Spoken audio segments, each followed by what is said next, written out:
ولا تقولوا لمن يقتل في سبيل الله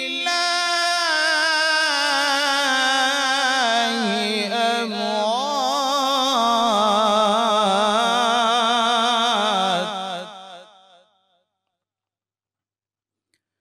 بل أحياء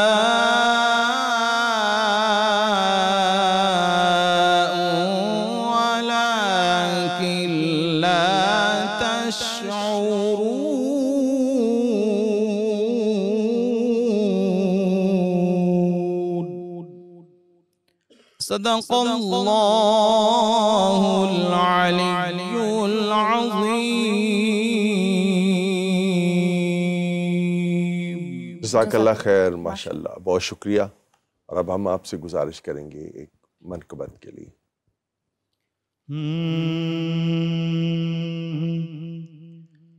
بھائی ہے وہ رسول کا مولا علی،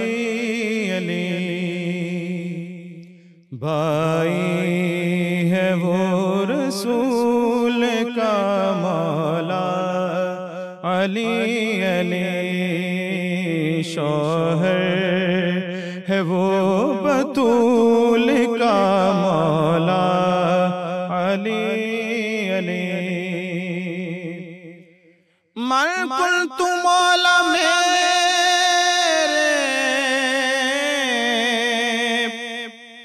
نبی نے ہے کہہ دیا ملک مولا میرے، نبی نے ہے کہہ دیا ہے جس کا مولا اس کا ہی مولا علی علی، میں جس کا مولا اس کا ہی مولا علی علی۔ اور صدیق کا ہے جانی بھائی عمر کا ہے، صدیق کا ہے جانی بھائی عمر کا ہے، عثمان غنی کا بھی ہے پیارا علی علی، عثمان غنی کا بھی ہے پیارا علی علی۔ بدر و احد کا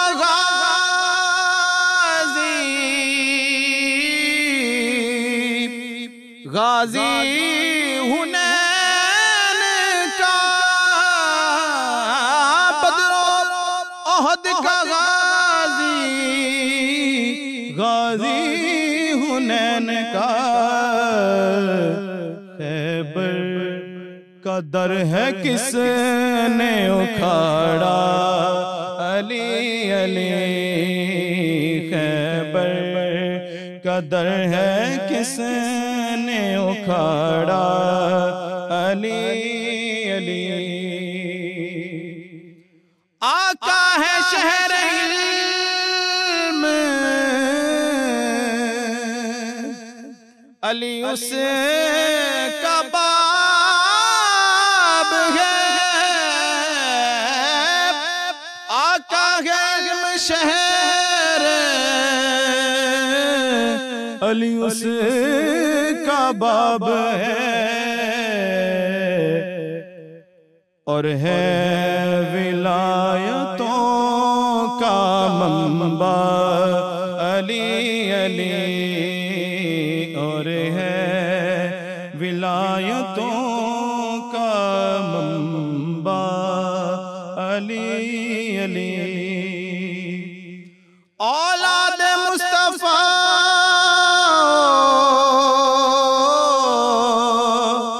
علی کے ہیں ہم غلام، اولاد مصطفیٰ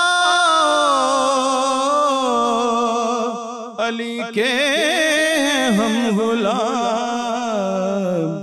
طیب ہماری آنکھ کا تارا علی علی، طیب ہماری آنکھ کا تارا علی علی، بھائی ہے وہ رسول کا مولا علی علی، شوہر ہے وہ بطول کا مولا علی علی۔ سبحان اللہ سبحان اللہ۔ جزاک اللہ خیر۔ علامہ صاحب جیسا کہ فرمایا بہت خوبصورت کہ میں علم کا شہر اور علی اس کا دروازہ، پھر کہا کہ علی کا ذکر بھی عین عبادت ہے، سبحان اللہ۔ تو مولا کا جو زخم ہے وہ اسلام کا زخم ہے، اس میں شک نہیں۔ پھر فرمایا کہ خندق کی جو ایک ضربت ہے علی کی، وہ قیامت تک میری تمام امت کی عبادت سے افضل ہے۔ ایسے یہ جو ایک سوچی سمجھی سازش اور پھر یہ جو قاتلانہ حملہ ہے، اس کا پس منظر بیان کیجیے۔ اعوذ باللہ من الشیطان الرجیم، بسم اللہ الرحمن الرحیم، بسم اللہ و باللہ فزت برب الکعبہ۔ میں نے فرمان بھی وہی پڑھا ہے جو مولا علی علیہ السلام، جب مولا کو ضربت لگی تو مولا کے داہنے اقدس سے یہ جملہ نکلا، اللہ کی قسم، کعبہ کے رب کی قسم، علی اس دنیا سے کامیاب جا رہا ہے. کوئی بھی بندہ نہیں ہے اتنا بڑا دعویٰ، یعنی کہ اپنی گزاری ہوئی زندگی پہ اتنا کوئی بندہ اعتماد سے، میں تو نہیں کہہ سکتا، کسی اور میں اگر کوئی ہمت ہے تو کہہ سکتا ہے، تو مجھے نہیں پتہ اس کا.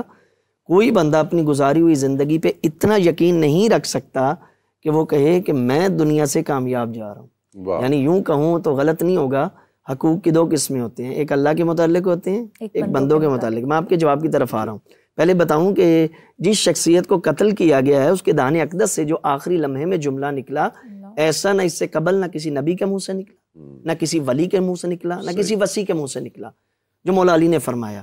یعنی گویا کہ مولا یوں فرما رہے ہیں اگر تم حقوق اللہ کی بات کرو علی تب بھی کامیاب ہے، اگر تم حقوق العباد کی بات کرو تو علی تب بھی کامیاب ہے.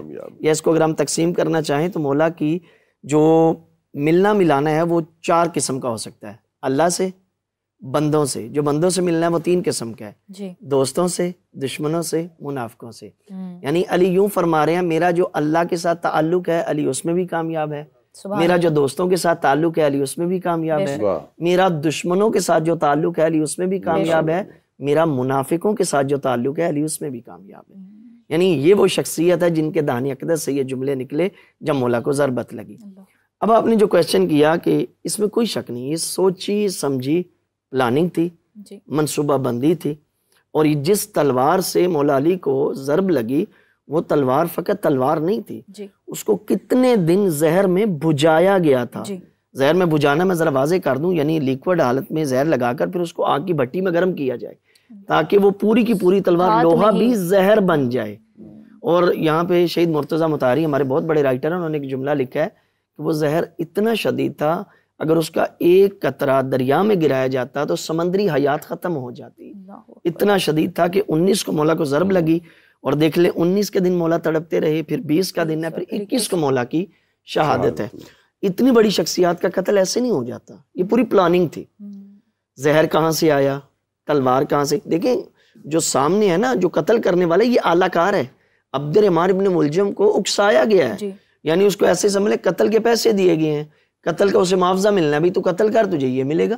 یا جس طرح قطامہ نے، آپ کے پتہ نہیں سوال میں ہوگا نہیں ہوگا، قطامہ نے باقاعدہ اس کو اکسایا کہ حق مار کے طور پہ علی کا سارلا پھر تجھ سے شادی کرتی ہوں.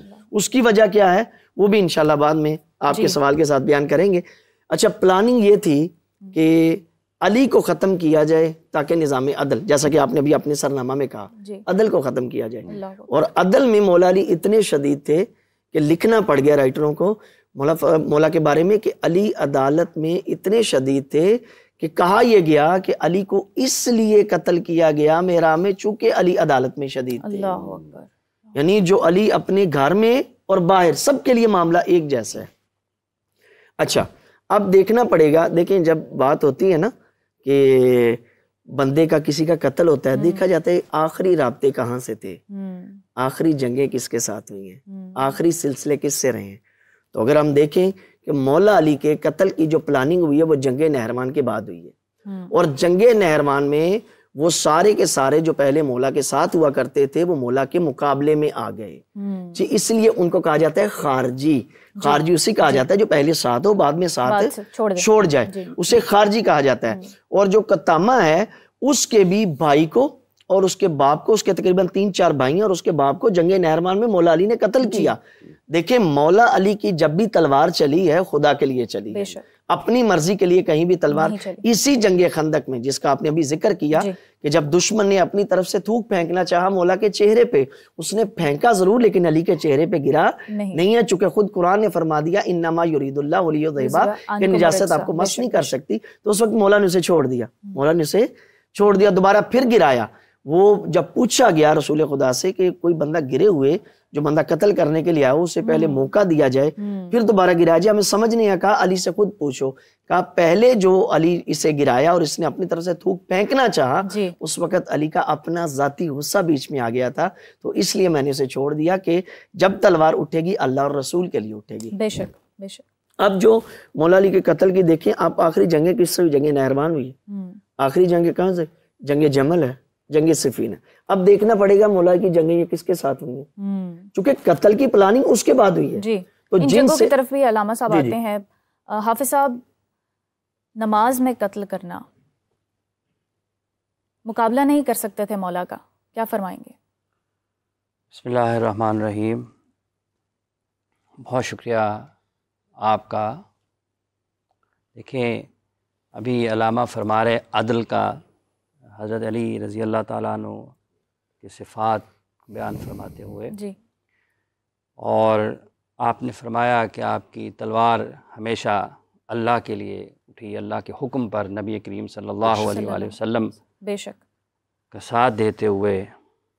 تو وہ جو سفر ہے نبی کریم صلی اللہ علیہ وآلہ وسلم کا مکہ سے مدینہ، اور وہ واقعہ تو بچوں کو بھی سنایا جاتا ہے، جی، لیکن محترمہ بات یہ ہے کہ جب ہم حضرت علی رضی اللہ تعالیٰ عنہ کو یاد کرتے ہیں، جی، حضرت عمر فاروق رضی اللہ تعالیٰ عنہ کو یاد کرتے ہیں، حضرت ابوبکر صدیق رضی اللہ تعالیٰ عنہ کو یاد کرتے ہیں، حضرت عثمان رضی اللہ تعالیٰ عنہ کو یاد کرتے ہیں، تو مجھے بتائیے کہ آج ان کی زندگیوں کے جو بھی ان کی سیرت ہے، ان کے اعمال ہیں، ان کے فیصلے ہیں، ہمیں دیکھنا یہ ہے کہ کیا آج ہماری تلوار اٹھتی ہے؟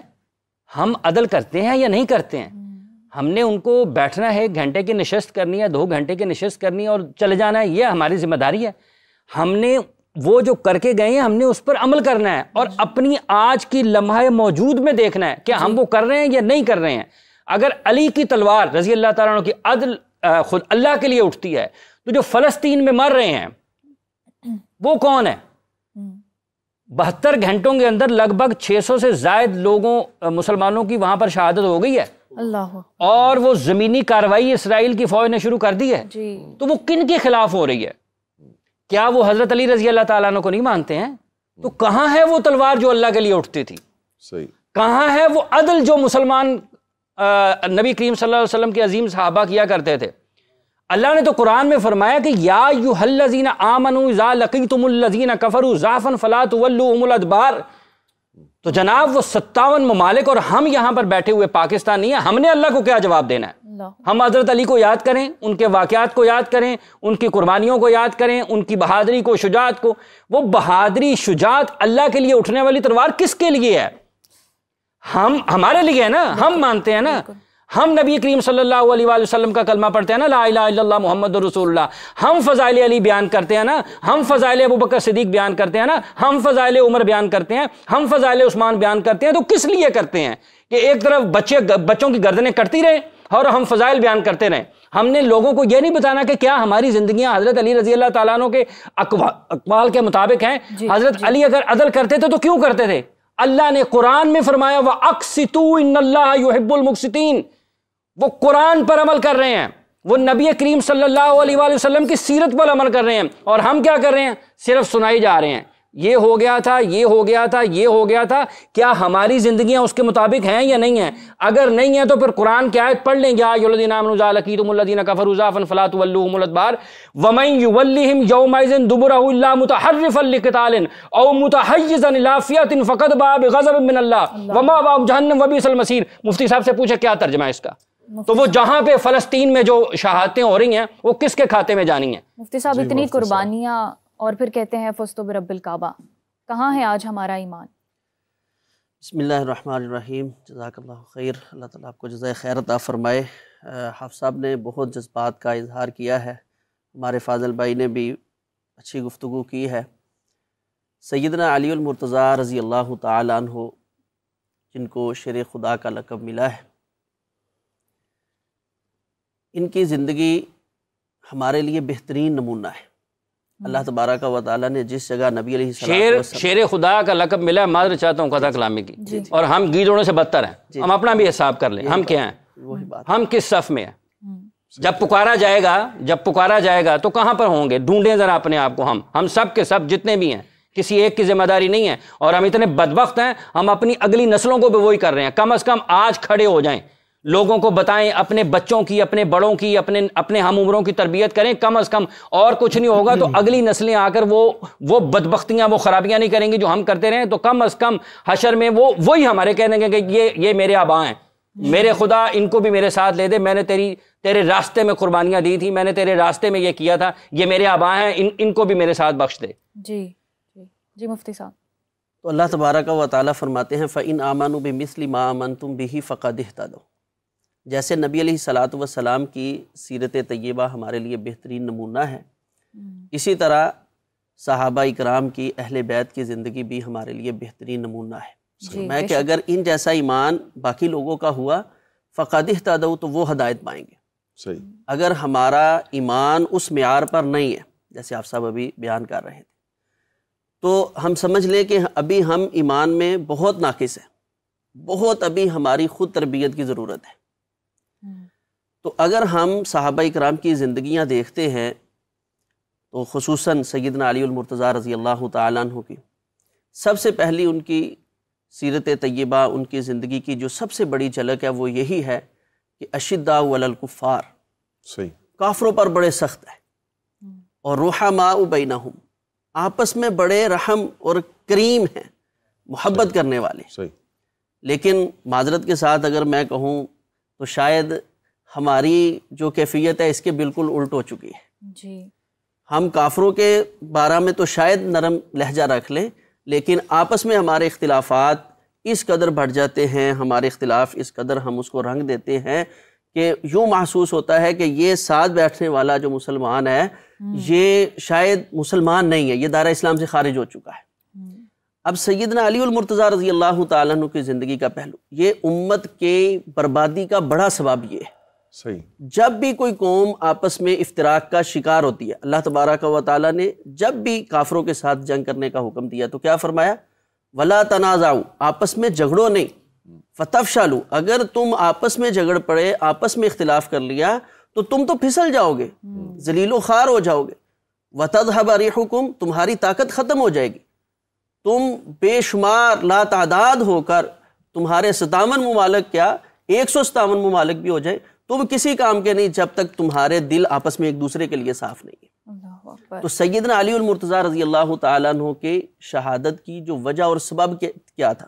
جی، علی رضی اللہ تعالیٰ عنہ کو یہ علم تھا کہ مجھے شہید کر دیا جانا ہے، علم تھا مجھے کس نے قتل کرنا ہے، کون سازش کر رہا ہے۔ آپ آخری خطبہ دیکھیں، آپ جو بیان فرما رہے ہیں اس میں کیا تھا؟ جی، فرما رہے ہیں کہ اس امت کا بدبخت آدمی میری اس داڑھی کو میری اس چیز کے ساتھ رنگ دے گا۔ مراد کیا تھا کہ میری شہادت ہوگی معلوم تھا انہیں۔ اور میری داڑھی مبارک کو خون کے ساتھ رنگ دیا جائے گا۔ لوگوں نے کہا آپ ہمیں بتائیں، ہم جو ہے اس کا ابھی سے علاج کریں، کون ہے؟ تو فرمایا ابھی وہ میری طرف بڑھا نہیں ہے۔ کیوں؟ کیونکہ یہ جو خارجی ہیں اس امت کے بدترین لوگ، یہ کلمہ تو پڑھتے ہیں لیکن اپنے علاوہ کسی انسان کو مسلمان نہیں سمجھتے۔ اور مولا کے کچھ یہی وجہ بعض ہے۔ جو ساتھی تھے انہیں بھی اس سب کے بارے میں معلوم تھا۔ بٹ صاحب ہمیں یہاں پر زریاب صاحب نے بھی جوائن کیا ہے۔ زریاب صاحب بہت شکریہ آپ کے وقت کا۔ رمضان کے مہینے کی یوں تو بڑی فضیلتیں ہیں، آج مولا کو ضربت لگی، بہت ہی اہم دن ہے، اس حوالے سے کیا فرمائیں گے؟ بسم اللہ الرحمن الرحیم، السلام علیکم۔ وعلیکم السلام۔ وہ جاتے ہوئے اپنی کامیابی کا اعلان کر کے جاتے ہیں، جس کامیابی کا وہ اعلان کر کے جاتے ہیں وہ کہتے ہیں فزت برب کعبہ۔ وہ کامیابی ہے سورہ توبہ کی 111 نمبر آیت میں اللہ تعالیٰ کہتے ہیں کہ ذالک هو الفوز العظیم۔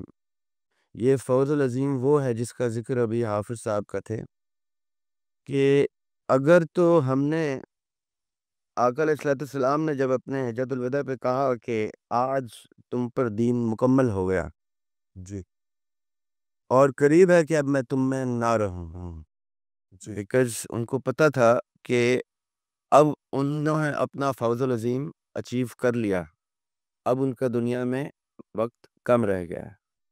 یہ ہے وہ سنت کہ 8 ہجری کو آقا علیہ السلام مکہ کو فتح کرتے ہیں اور پھر اس کے بعد جا کے 10 ہجری میں وہ اپنا حجۃ الوداع ادا کرتے ہیں اور کھڑے ہو کے اعلان کرتے ہیں کہ میں نے اپنے نبوت کا فرض ادا کر دیا، دین مکمل کر دیا اور اب میرے جانے کا وقت آ گیا۔ صحیح۔ علامہ صاحب نے کہا کہ ایسے کیسے ہوتا ہے کہ کوئی شخص اتنے وثوق سے اتنا بڑا کلیم کر کے جاتا ہے؟ تو یہ نبی کی سنت ہے، ہمارے نبی پاک صلی اللہ علیہ وسلم کی، کہ ہم نے اپنی زندگی میں پہلے تو یہ اعلان کرنا ہے کہ قد جاء الحق من ربکم، کہ حق عیاں ہو گیا رب کی طرف سے، اور جاتے ہوئے یہ کہنا ہے کہ حج ادا تب کر رہے ہیں آقا علیہ السلام جب وہ یہ حجۃ الوداع پہ کہہ پا رہے ہیں کہ آج تم پر دین مکمل ہو گیا۔ اب یہ حج کی سب سے امپورٹنٹ سنت ہو گئی ہمارے لیے یہ وہ فرض ہو گیا کہ ہم جب تک اپنے اوپر دین مکمل نہیں کر سکتے، آقا علیہ السلام کی سنت پہ ہیں، تو ہم حج بھی نہیں کر سکتے تب تک، ورنہ ان کے پاس بہت سے مواقع تھے حج کرنے کے۔ انہوں نے جب تک دین مکمل نہیں کیا، مکہ فتح نہیں کیا، تب تک انہوں نے اپنا حج مبارک ادا نہیں کیا، اور جب یہ کہہ دیا کہ دین مکمل ہو گیا تو یہ بھی کہہ دیا کہ اب میں قریب ہے تم میں نہ رہوں۔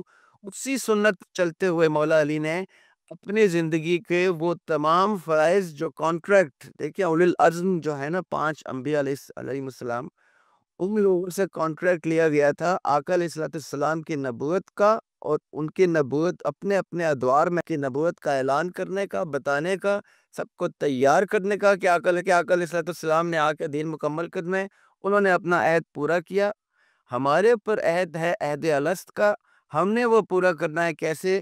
جیسے ہم یہ کہہ سکیں کہ آج ہم تو ہمارے اوپر ذاتی طور پہ ہمارا دین مکمل ہو گیا، کہ ہم مرتے ہوئے یہ اللہ تعالیٰ کے رستے میں یہ سورہ توبہ کی آیت کے مطابق اس کانٹریکٹ کی شرط پوری کرتے ہوئے یہ کہہ سکیں کہ فزت برب کعبہ، ورنہ ہم نے اپنے عہد الست کا وعدہ کا اپنا اینڈ پورا نہیں کیا، ہم نے وہ فوز الکبیر اچیو نہیں کی۔ یہ حافظ صاحب ایسی تو جذبات میں نہیں آ رہے، حافظ صاحب دیکھ رہے ہیں کہ ہمارے سامنے پھر محاذ کھل گیا ہے، جو 7 اکتوبر سے شروع ہوا تھا اور سیز فائر نے موقع ہم سے چھین لیا تھا، جی وہ موقع پھر مل گیا۔ اللہ تعالیٰ نے پھر سے وہ جہاد پھر سے فوز العظیم اچیو کرنے کا ہمارے پاس موقع آ گیا ہے۔ یہ جو آپ کے پاس اس وقت پلیٹ فارم پہ یہ جو دن ہے، یہ رمضان میں پورے میں آپ کی کوشش رہی، ہم سب کی کوشش رہی کہ ہماری تھرو کوئی ایسی بات جائے جس بات کا کوئی وزن ہو۔ یہ قصے کہانیاں داستانیں تو ہم ازل سے سناتے آ رہے ہیں، سنتے آ رہے ہیں، اور طبعی موت مرتے جا رہے ہیں۔ نہ ہمیں خیال آ رہا ہے کہ ہم جس نبی کی سنت پہ ہیں اس سنت کے مطابق ہم اپنا دین مکمل کر پا رہے ہیں، نہ ہمیں ان حال کی سنت پہ مولا علی کی طرح یہ کہنے کی جرات جسارت ہے، نہ یہ ہم اس حیثیت میں ہیں کہ ہم یہ کہہ سکیں کہ فزت برب کعبہ۔ یہ دوبارہ سے جہاد کھل گیا ہے، دوبارہ سے یہ موقع مل گیا ہے۔ جیسے کشمیر جل رہا ہے 75 سالوں سے اور ہمارے پاس موقع ہے، ویسے ہی فلسطین جل رہا ہے اور ہمارے پاس موقع ہے۔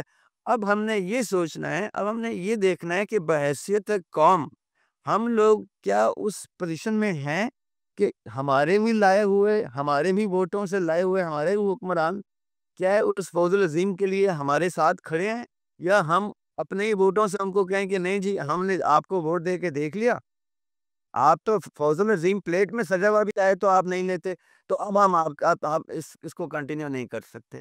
یا تو اب ہمیں آپ ٹائم لائنز، ڈیٹ لائنز دیں، کہ ڈیٹس دیں کہ ہاں جی اس محاذ پہ ہماری طرف سے کیا کارروائی ہو رہی ہے بحیثیت قوم، ہم کیسے ریپرزینٹ ہو رہے ہیں، یا برائے مہربانی یہ اقتدار کی جگہ چھوڑیں، نہ آپ اس کے قابل ہیں اور نہ اقتدار آپ کے قابل ہے۔ اب ہم عوام کو خود سے کچھ کرے۔ یہ وہ نوبت ہوتی ہے جب حکومتیں اپنے کام پورے نہیں کرتے تو عوام کے جذبات اسی طرح سے باہر آتے ہیں، ہم لوگ اسی طرح سے پھر اکٹھے ہوتے ہیں اور پھر ہم کہتے ہیں کہ ٹھیک ہے پھر ہم خود دیکھ لیں گے کہ ہم نے کیا کرنا ہے۔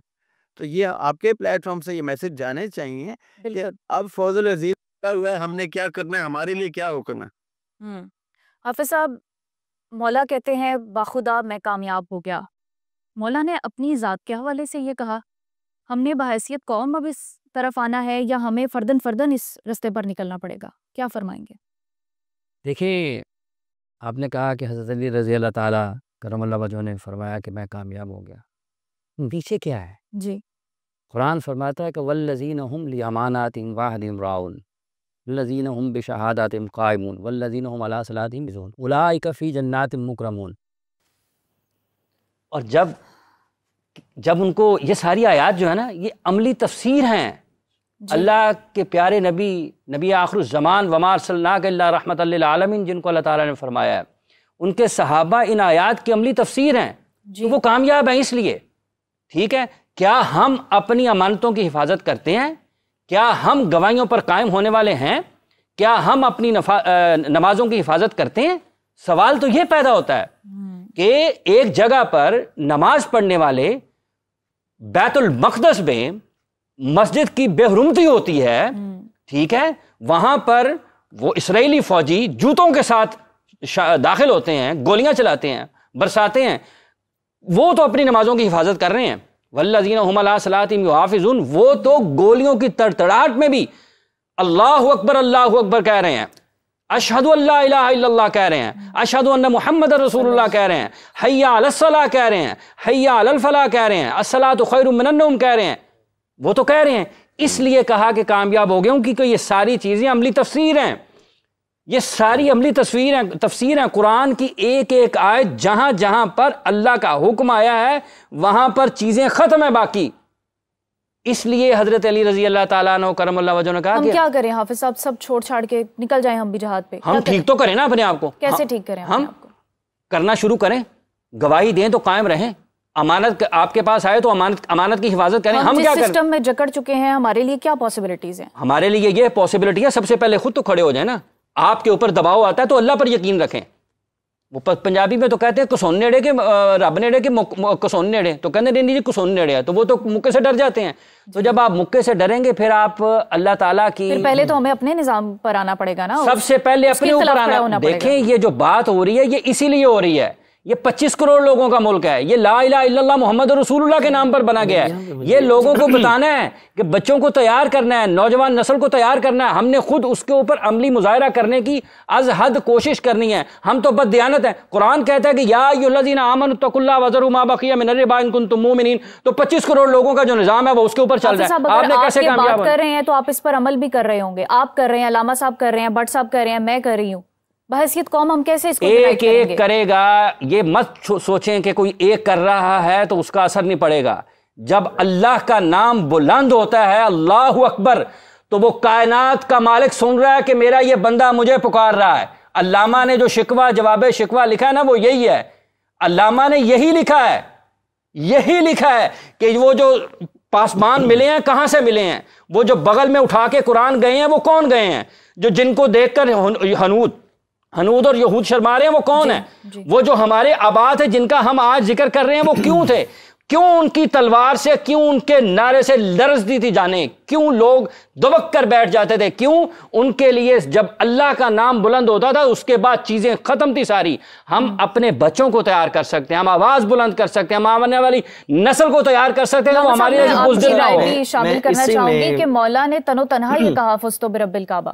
جی مولا نے تن تنہا کہا، اور یہ بہت بڑا میسج ہے۔ میں پہلے تھوڑا سا ان کی بات میں تھوڑا اضافہ کرنا چاہوں گا۔ ہمارے بھائی کے جذبات بہت اعلیٰ ہیں، اس جذبات کی ہم قدر کرتے ہیں، چونکہ فلسطین اہل سنت کا یعنی مسلمانوں کا ملک ہے، اور اس کا غم ہمیں بھی ہے، لیکن ہم بعض چیزیں ایک ریاست میں رہتے ہوئے، ایک سسٹم میں رہتے ہوئے ہم کیا کر سکتے ہیں؟ میں کیا کر سکتا ہوں؟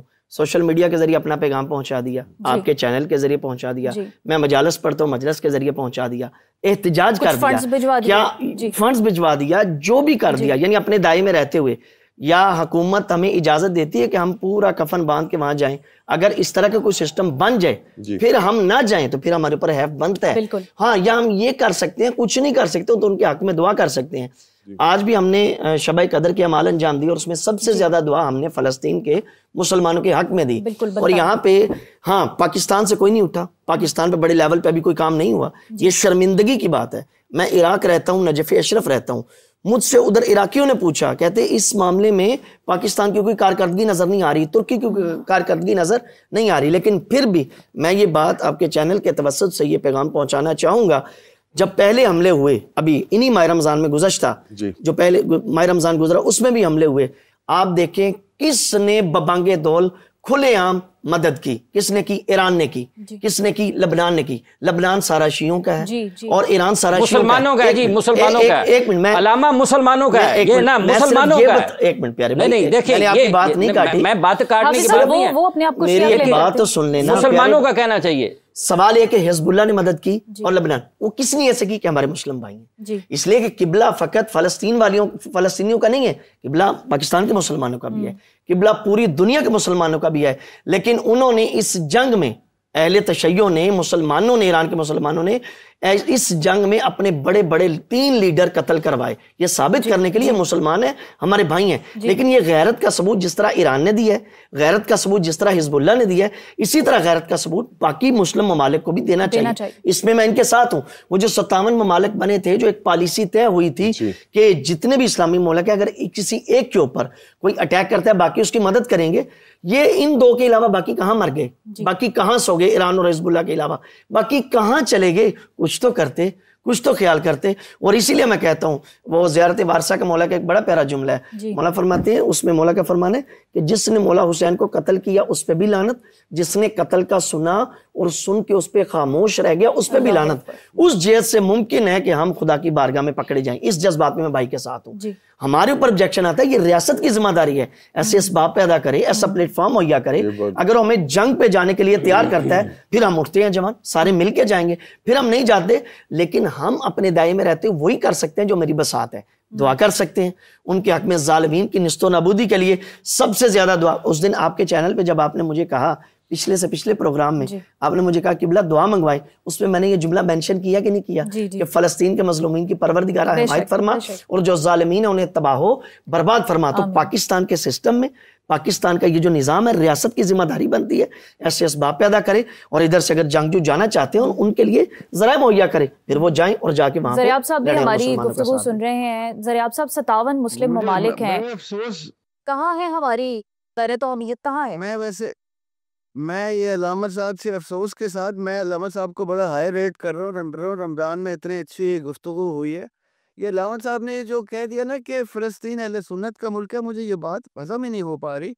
دیکھیں اس وقت بات یہ ہے کہ ظلم کہاں ہو رہا ہے اور ظالم کون ہے۔ یہ ظالم اگر کوئی مسلمان بھی ہوتا، یہ ظالم اگر کوئی شیعہ ہوتا یا سنی ہوتا، اور مظلوم اگر کوئی ہندو ہوتا اور کافر ہوتا، تب بھی میں اسی طرح گفتگو کر رہا ہوتا۔ تب بھی میں مولا علی کی فوزن کو میں ذرا فلسفی صاحب کی بات کو روکوں۔ میرے کہنے کا مقصد ایک منٹ، میں ان سی بات کو پلیز میں 1 منٹ روکوں گا۔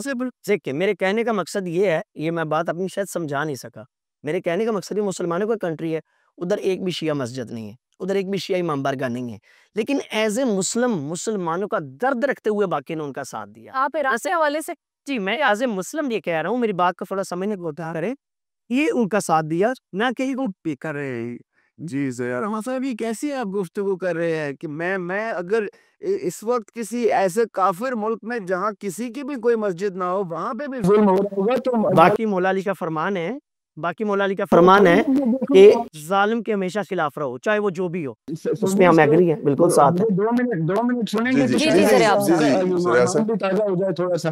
یہ شیعہ مسجد سنی مسجد کہاں سے ہمارا کانسیپٹ آ گیا علامہ صاحب؟ کیسی گفتگو ہے؟ جہاں ظلم ہوگا وہاں علی کی سنت پہ میں کھڑا ہوں گا، میں بولوں گا اور میں اس کے خلاف جہاد کروں گا، یوں میرے مولا علی کی سنت۔ میں نے یہ تو نہیں دیکھنا کہ وہاں پہ شیعہ مسجد ہے، سنی مسجد ہے۔ زریاب صاحب میں اس پوائنٹ میں تھوڑا سا کرنا چاہوں گا کہ میں کیا کر رہا ہوں، میرا ملک کیا کر رہا ہے۔ میں نے خالی دعائیں کرنی ہے تو دعائیں تو اور بھی ایک ہماری جینڈر ہوتا ہے جو خالی دعائیں بیچارے کر کے تو بدعائیں دے دے کے بیٹھ جاتا ہے۔ ہم نے اگر واقعتاً رمضان میں خالی اینٹ کی چوڑیاں ہی پہننی ہیں، ہم نے تو ہم پہن لیتے۔ ہم دعا والے نہیں، ہم مومن ہیں، ہم ہاتھ سے روکتے ہیں، ہم اس کے بعد زبان سے روکتے ہیں۔ اب اس وقت اگر اب ہم ہاتھ سے نہیں روک پا رہے تو یہ جو سرکار میں برسر اقتدار بیٹھے ہوئے ہیں، یہ کہیں ہم نے چاند سے تو امپورٹ نہیں کیے ہوئے، یہ ہمارے ہی ووٹوں کے کشکول لے کے پھرتے ہیں، ان کشکول میں ہم ووٹ کی ووٹ ڈالتے ہیں تو یہ اقتدار میں ہوتے ہیں۔ ہمیں یہ چیز بہت علانیہ گفتگو کرنی ہے کہ اگر میرے ووٹ کی واقعتاً اتنی طاقت ہے کہ اس پہ کوئی صدر آتا ہے یا کوئی وزیر اعظم آتا ہے، میں اس صدر وزیر اعظم کو گردان سے پکڑنے کی جرات جو سب رکھوں کہ میرے ووٹ سے اگر تم آتے ہو، میں خبر نہیں کھا پا رہا جب میں بچے جلتے ہوئے مرتے ہوئے دیکھ رہا ہوں۔ کہاں ہماری حکومت، کہاں یہ علماء کی یونٹی، کدھر ہے یہ؟ ورنہ تو کوئی بل پاس کروانا ہو، چاہے تو انہیں صحابہ کا بل یا کوئی۔ زریاب صاحب آپ کا آڈیو ایشو ہے، پلیز ذرا اس کو بھی دیکھیے۔ جی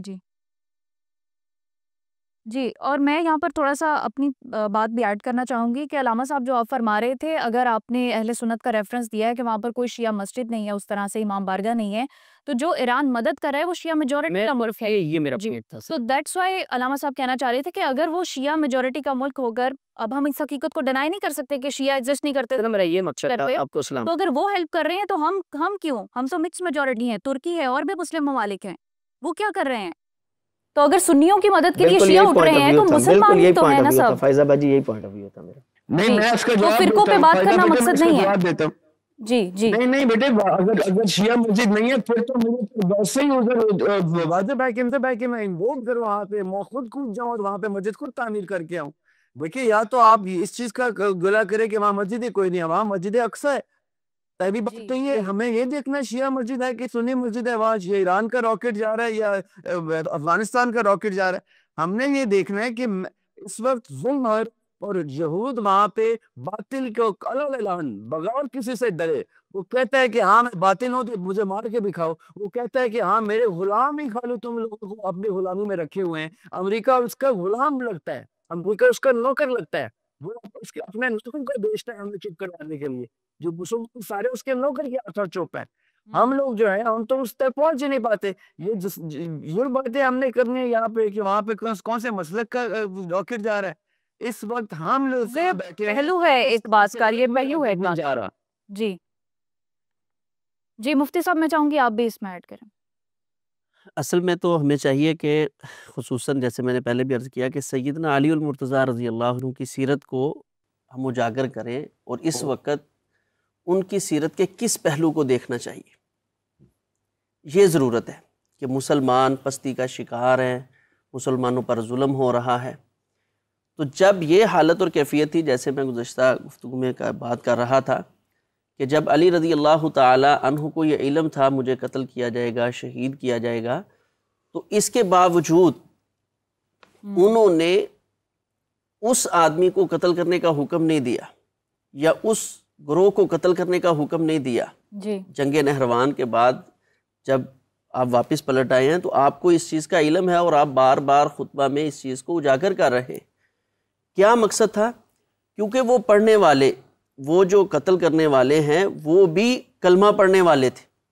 جیسے علی رضی اللہ تعالیٰ عنہ جو ہے ضرب کھاتے جو ہم ساتھ دے رہے ہیں اور ساتھ چھوڑ رہے ہیں، ہم بھی انہی میں شمار ہو رہے ہیں. جی پھر ہم کیسی بات کر رہے ہیں؟ یعنی جب آپ ضرب کھاتے ہوئے کلمہ پکارے نا فزت ورب الکعبہ، جی، تو جو قتل کرنے والا ہے، ضرب لگانے والا ہے، وہ بھی نعرہ لگا رہا ہے لا حکم لک یا علی ولا لی اصحابی کا.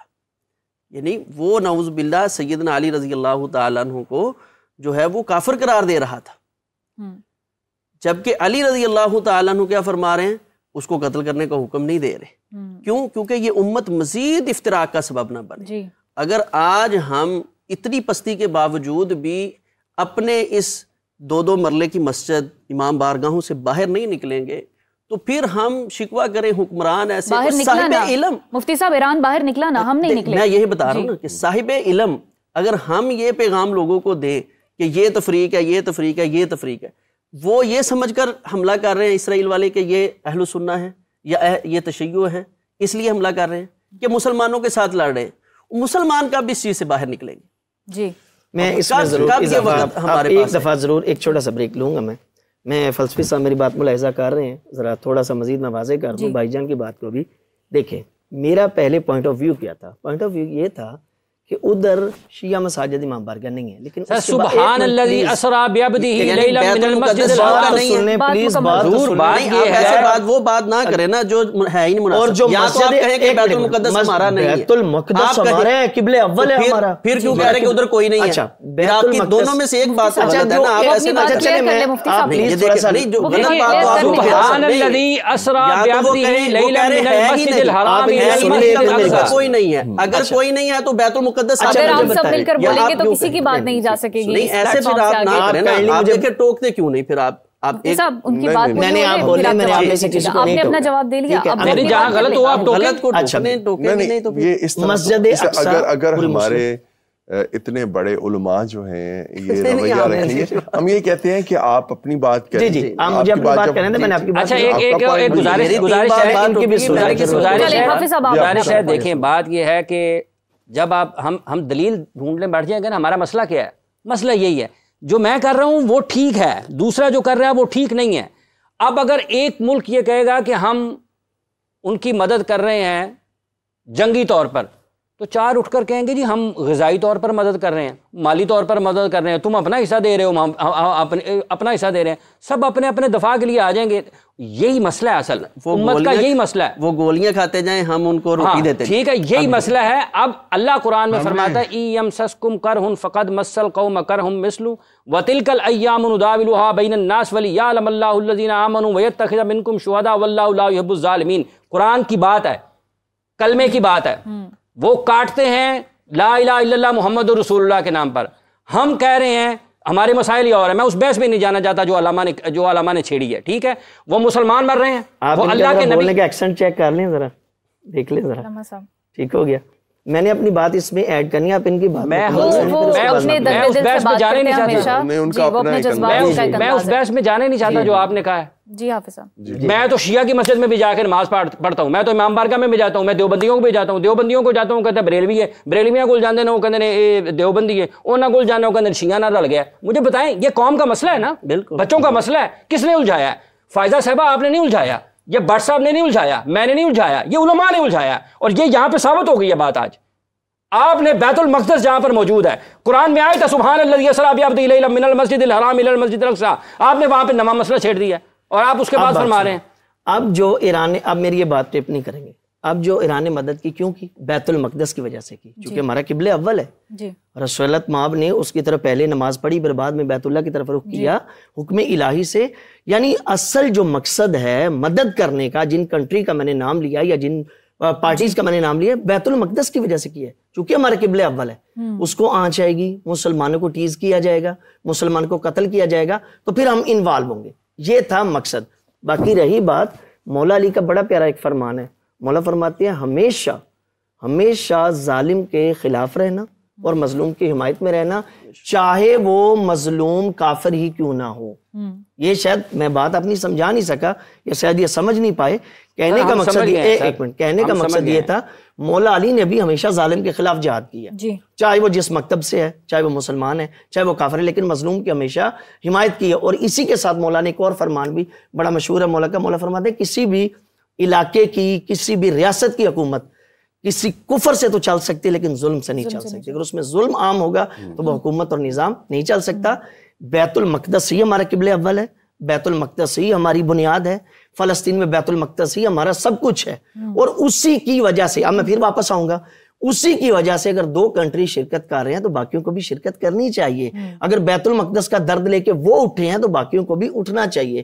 یہ اسٹریٹجی باقی ملکوں کو بھی تیار کرنی چاہیے. جتنے بھی مسلم ممالک ہیں ان سب کو اس میں شریک ہونا چاہیے, اس میں اپنا حصہ ڈالنا چاہیے. اور خدا کی قسم فقط اور فقط 2-3 کنٹری مل جائے نا مسلم, یہ اسرائیل کچھ بھی نہیں ہے, یہ سارے کا سارا تباہ ہو جائے گا.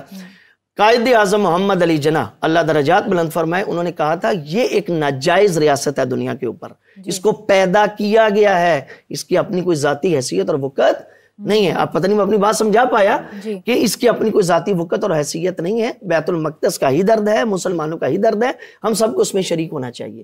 اگر یہ 2 کنٹری ہو رہے ہیں تو باقیوں کو بھی شریک ہونا چاہیے. 3 ملک مل جائے نا, اسلامی پاکستان مل جائے, ایران جس طرح, باقی اور مل جائیں, یہ اسرائیل آپ کو نظر بھی نہ آئے. چونکہ جس کے بارے میں قائد اعظم محمد علی جناح نے فرما دیا اس کو ناجائز پیدا کیا گیا ہے, ناجائز اس کی افزائش کی گئی ہے, تو اس کو ختم کرنا مشکل نہیں ہے, صرف ہم متحد ہو جائیں. اور ایک اور بات, انہوں نے ایک بات عرض کی ہمارے بھائی نے کہ علماء نے یہ سارا مسئلہ الجھایا ہے. دیکھیں اتفاق اور اتحاد میں ڈیفینیشن علماء نے الجھایا. قرآن کہتا ہے واعتصموا بحبل اللہ جمیعا ولا تفرقوا, قرآن کہتا ہے کہ اللہ کی رسی کو مضبوطی سے تھام لو. اور آپ جب فلسطین مل جائے گا نا, ہم نے وہاں پہ بھی کر دینا ہے, یہ اہل سنت ہے, یہ اہل تشیع ہے, یہ اہل حدیث کا ہے, یہ 2 بندیوں کا ہے. یہ مسئلہ ہے پاکستان کا, اتفاق نہ مانے, یہ مسئلہ ہے. یہ مساجد تعمیر نہیں ہونے دیتے پاکستان میں, حضرت مسئلہ ہے. بات سنیں پیارے بھائی, اس درد میں ہم سب شریک ہیں. وہ فلسطین کے حوالے سے, مسلمانوں کے حوالے سے, بیت المقدس کے حوالے سے ایک موٹو ہے ہم سب کا, مسلمانوں کا, فقط پاکستان کی بات نہیں کر رہا, ٹوٹل مسلمانوں کا ایک ہی موٹو ہے کہ اسرائیل کو ختم ہونا چاہیے، یہ اسلام کو ختم کرنے کے لیے اس کو پیدا کیا گیا، اس میں ہم سب ایک جیسے ہیں، ٹھیک ہے، ہمارا موٹو ایک ہے، نظریہ ایک ہے۔ میں یہ کہنا چاہتا ہوں کہ جب کسی مکتب ہوتا ہے نا، کوئی مکتب، یہ ہمارے برادر اہل سنت کے کسی مکتب سے ہیں، برادر ہیں، مسئلہ یہ ہوتا ہے اتفاق اور اتحاد کی تعریف غلط کی جاتی ہے۔ اتفاق اور اتحاد کا مطلب پتہ کیا ہوتا ہے؟ یہ نہیں ہوتا، بہت توجہ چاہوں گا اور میرے ناظرین تک خصوصی توجہ، اتحاد اور اتفاق کا مطلب یہ نہیں ہوتا کہ ایک عقیدے پہ سب کو چلا دیا جائے، ایک عقیدے پہ ان کو بھی لے آیا جائے، بھائی جان کو بھی لے آیا جائے، ان کو بھی، توصیف انکل، سب کو لے آیا جائے، نہیں۔ اتفاق کا مطلب یہ ہوتا ہے جو ہمارے مشترکات ہیں، جو ہمارے نظریات، قبلہ ایک ہے اس کے لیے، جی قبلہ ایک، قرآن ایک، قبلہ رخ، نماز واجب، باقی سارے احکام، لیکن اس میں کچھ چیزیں ہیں ذیلی جو ہماری مفترق ہیں۔ مفترق میں نہ میں ان پہ آ سکتا ہوں نہ یہ میرے عقیدے پہ آ سکتے ہیں۔ مشترکات کو لے کر جو ہمارا مشترکات اسلام ہے، ختم نبوت کے تمام مسلمان قائل ہیں، ہم بھی قائل ہیں، مسلمان سارے مکتب قائل ہیں۔ اب ختم نبوت پہ اگر کوئی آنچ پہنچانے کی کوشش کرتا ہے، ہم اسے نہیں چھوڑیں گے، ہم اس کے خلاف اٹھیں گے۔ علامہ صاحب آپ نے اشارہ کر دیا، اس بحث سے باہر نکلتے ہیں کہ مقصد امپورٹنٹ ہوتا ہے، اور مقصد یہ ہے کہ ہم جو ہے وہ فلسطین کی حمایت کریں۔ حافظ صاحب، تو پھر یہ جو خالی مساجد ہیں ان کو ختم کر دیں، ادھر کوئی وہ جنگی وہ شروع کر دے، اور پھر ایران کی طرح ہمیں بھی تو میزائل نکالنے چاہیے نا، داغنے چاہیے، کیوں پیچھے ہیں پھر ہم؟ یہ میزائل ہی نکل رہے ہیں، آپ کو لگتا ہے یہ میزائل نہیں ہیں؟ یہ میزائل سے زیادہ ہیں۔ علامہ اقبال نے کہا ہے، دل سے جو بات نکلتی ہے اثر رکھتی ہے، پر نہیں طاقت پرواز مگر رکھتی ہے۔ یہ میزائل ہیں، یہ میزائلوں سے کم نہیں ہیں۔ کیوں شہید کیا گیا حسن نصر اللہ کو، اسماعیل ہنیہ کو؟ یہ میزائل ہیں جو لوگوں کو بتا رہے ہیں۔ شہادت بھی اہل بیت کا ورثہ ہے، یہ شہادت کا ذکر دیکھیں نا جی، یہ کیوں ہیں؟ کیوں حسن نصر اللہ اور اسماعیل ہنیہ کو شہید کیا گیا؟ وہ لوگوں کو بتا رہے ہیں، کھڑے ہو جاؤ امت کے لوگوں، اللہ کے راستے پر آ جاؤ، یہ شہادت اللہ کا راستہ ہے۔ یسألونک عن الانفال قل الانفال للہ والرسول فاتقوا اللہ واصلحوا ذات بینکم واطیعوا اللہ واطیعوا الرسول لعلکم ترحمون۔ قرآن اٹھا کے پڑھیں، اللہ اور اللہ کے رسول کی اطاعت ہے کیا؟ اللہ اور اللہ کے رسول کی اطاعت کیا ہے؟ اس لیے یہ الفاظ میزائل سے کم نہیں ہیں، کیونکہ یہی بچوں کو اٹھائیں گے، یہی یہ جو اللہ کا پیغام ہے نا، وَاعْتَصِمُوا بِحَبْلِ اللَّهِ جَمِيعًا وَلَا تَفَرَّقُوا، یہ جب جائے گا نا بچوں کے کانوں میں، نوجوانوں کے کانوں میں، تو یہ کھینچے گا لوگوں کو اپنی طرف کہ ہماری اساس کیا ہے، ہماری بنیاد کیا ہے، ہم نے کہاں پر جمع ہونا ہے، کہاں پر کھڑے ہونا ہے۔ یہ اس سے کم نہیں ہے، آپ مت سمجھیں۔ اور یہی الفاظ کے میزائل ہیں، جب یہ آپ کو جنگی سامان میں نظر آئیں گے تو ان کی ہیبت سے ڈریں گے لوگ۔ وقت یہ ہے، مصیبت یہ ہے کہ ہم بھول گئے ہیں اصل میں ہے کیا۔ وہ جو سجدہ کر کے اللہ سے اپنی باتیں منوا لیتے ہیں، ان سجدوں کی ضرورت ہے، ان سجدوں کی ضرورت ہے، اتفاق کے ساتھ، اتحاد کے ساتھ، یقین کے ساتھ، ایمان کے ساتھ۔ جب وہ واپس آ جائے گا، ہم تو قیامت کی نشانی پوری ہونے کا انتظار کر رہے ہیں کہ آئیں گے، انہی کے وارث آئیں گے اور حالات کو ٹھیک کریں گے۔ زریاب صاحب، مولا نے جو ہے وہ ضرب کھانے کے بعد اپنے گھر والوں سے کچھ باتیں کی، وصیت کی، میں چاہوں گی اس کی روشنی میں آپ فرمائیے، کیونکہ اس میں بھی سیکھنے کے لیے ہمارے پاس بہت سے الفاظ ہیں۔ دیکھیں جی، پہلے تو ایک چیز ریکگنائز کر لیں، تمام کے تمام مسلمان جس بھی مسلک سے اور مذہب سے تعلق رکھتے ہیں، سارے کے سارے، جب ہم نے بدر جیتی تھی تو وہ ہماری وکٹری کاؤنٹ تھا۔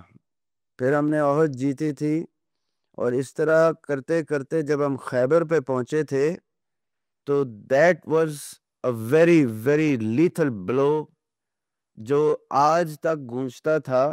لیکن اب میں آپ کو بتا دوں کہ یہ خیبر کا بدلہ لے لیا انہوں نے۔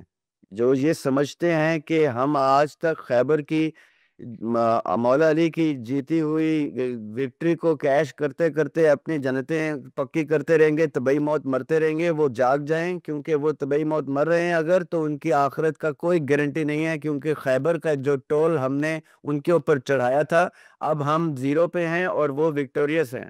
یہ میں آپ کو بتا دوں، یہ خیبر واپس چھن گیا سمجھیں آپ سے۔ یہ یہود کی فتح جو ہے، یہ خیبر کا ریٹرن ہے۔ یہ مت بھولیں کہ ہم نے وہ سکورز پورے کرنے ہیں جو ہمارے بڑے سکورز چاہ کے گئے ہیں۔ اگر ہم مائنس میں جا رہے ہیں تو یہ کسی قسم کی تسلی نہ رکھیں گے، کوئی بخشش ہو جائے گی، کوئی تلافی ہو جائے گی، کوئی شفاعت ہو جائے گی۔